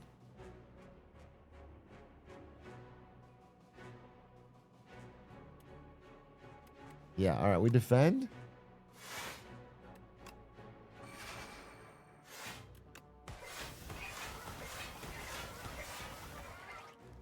All right, not bad. Take 5. Get rid of this. Get the energy. Is it Blade of Ink, Up My Sleeve, Finisher? Precise cut? Yeah, it is. It is. It's Blade of Ink, Up My Sleeve.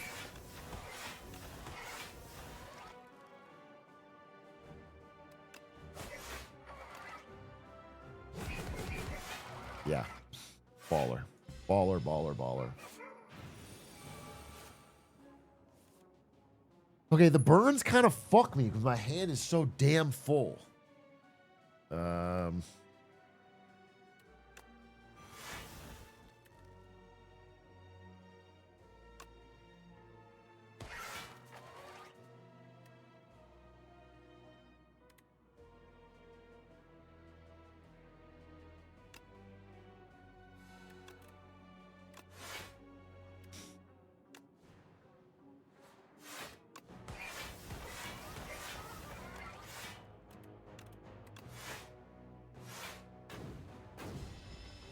Okay. He's dropping 40 on me. I don't even have a kill here. Ooh, kind of frustrating. Kind of frustrating. Wait, maybe I have a... If I Blade of Ink, Leading Strike, I could use one of these. All right, what if I Blade of Ink? Oh, now I have a kill.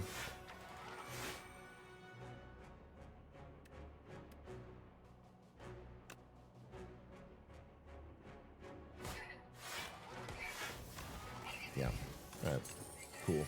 Ooh, double upgrade. Dude, everything's upgraded in this deck. A second finisher, I think I do take. I'm not getting finisher often enough. Yeah, I take it. Take it. Take it. Take it. Take it. Take it. I want it to be in like every combo hand. A second finisher is the towers. George Bush. Permafrost useless. Certainly I'm strong enough to fight this elite.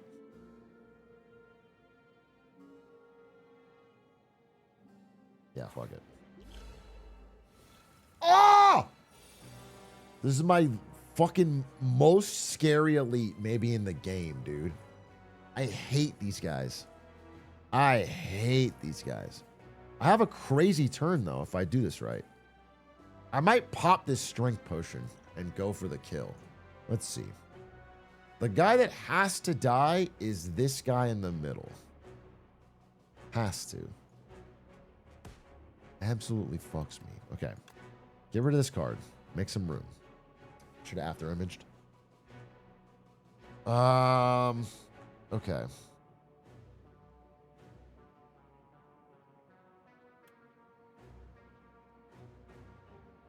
How do I do all that? I don't have enough energy. I don't have enough energy. I don't have enough energy. I need one more energy. I guess I Blade of Ink, Suppress, Fan of Knives, hit everybody. And then I'll have one more, and I can probably just do a block if I need to. Okay, we're going to do this. We're going to go Blade of Ink. We're going to pop the potion. We're going to hit motherfucker right here. Well, this guy's he's doing weak, actually. I'm going to hit you. I'm going to drop this.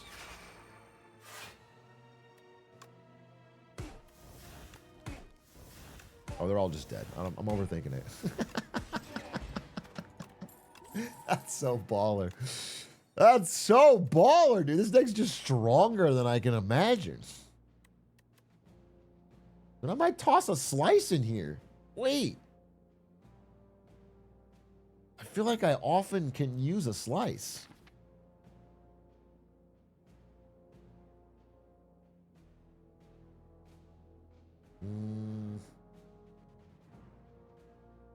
It's only good turn one. It's only good in all the combo, I guess. Whatever. Whatever. All right. Okay. Okay, these guys should be not too much trouble, although I don't have the right card. This should be not too much trouble, though. Let's just not overthink about it.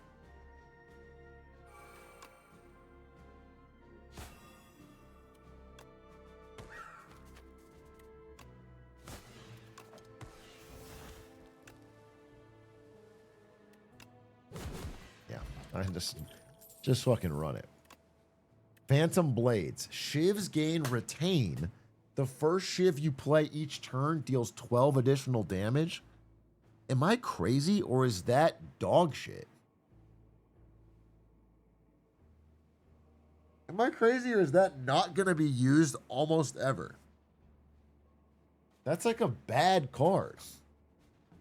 It's like fine, I guess, but like that's not... I'm not retaining my Shivs almost ever and then... 1 power, 12. It's like fine. It's fine. I don't know. I guess I could use it.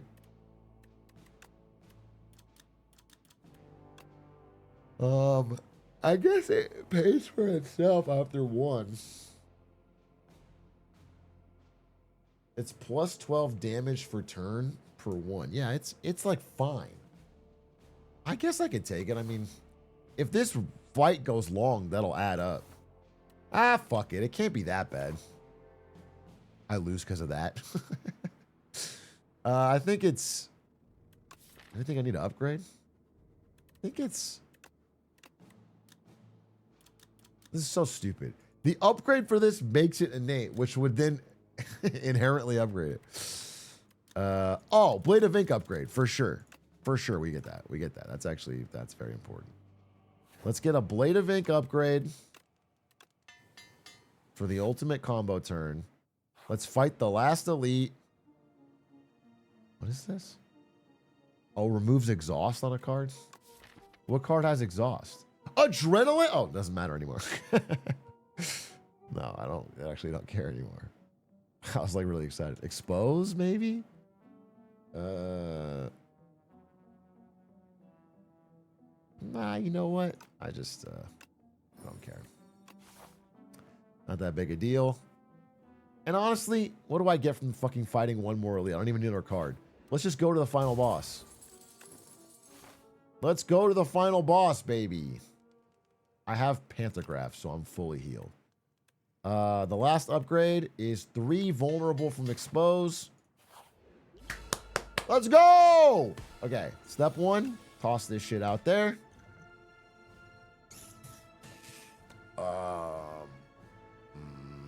This feels like an insta win. I mean, I have everything. This feels like it's about to hit like a fucking truck. Wait. All right. Hidden Adrenaline. Hidden Adrenaline. Hidden Expose on... Let's hit on this guy. Not get greedy. Let's hit a Bird Swoop. Let's hit a Suppress. Let's hit a Bird Swoop. If I kill them with all this, I can at least hit one of these.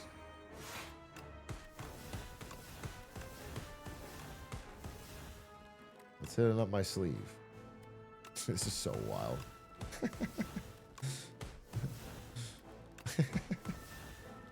Okay, let's play the defend to maximize. Let's do... I'm not going to kill it. I think I'll still use the finisher on this guy. And we'll take the 13. If I had used vulnerable on this...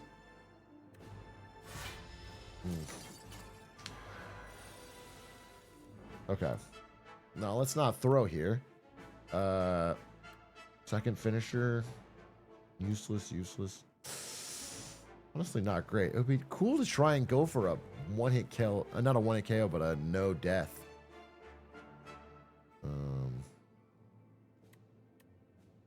Interesting. So I think I can, at the very least, what? After image, strike, finisher. Is that lethal? That's 9 plus... No, it's not lethal on that guy.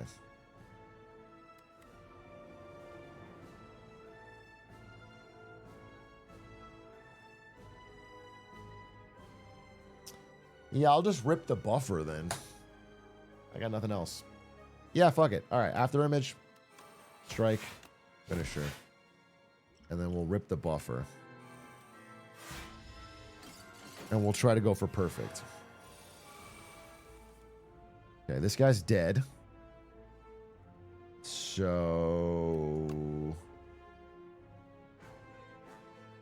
Oh, we'll play Echoing Slash.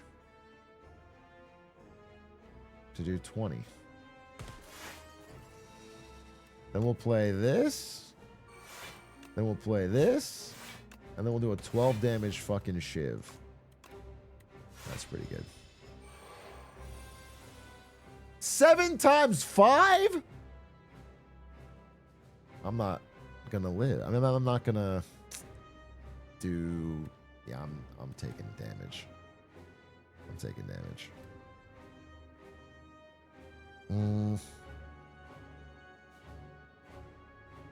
Theoretically, if I do speed potion, 7 times 5, 35. No, I'm not. Fuck it, dude.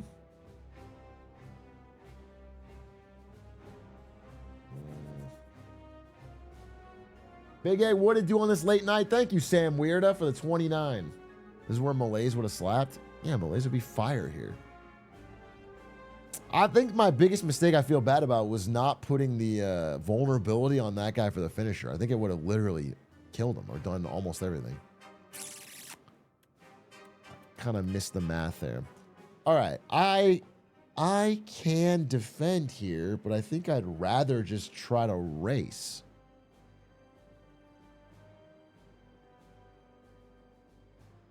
Maybe I'll squeak in one defend with this. No, that's so stupid.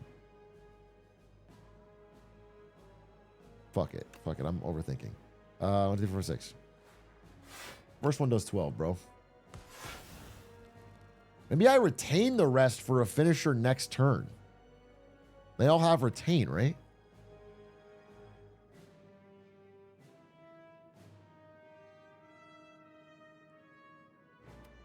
Yeah, all right.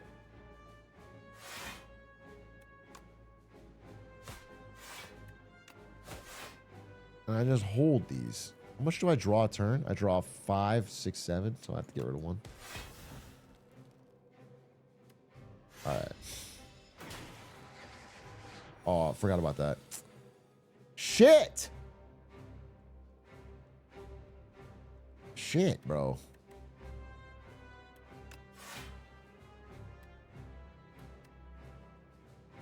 I think I block here. Play this. Play this. I think I...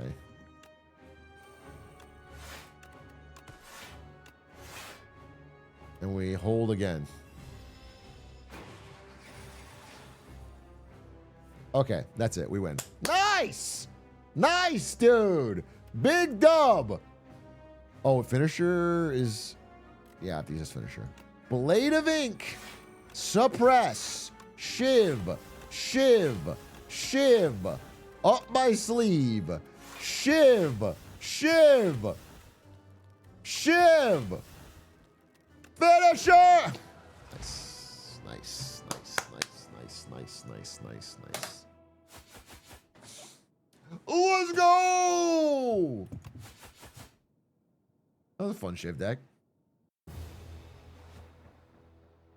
A nice solid 1 hour run, and we're one step closer on the character I didn't care about.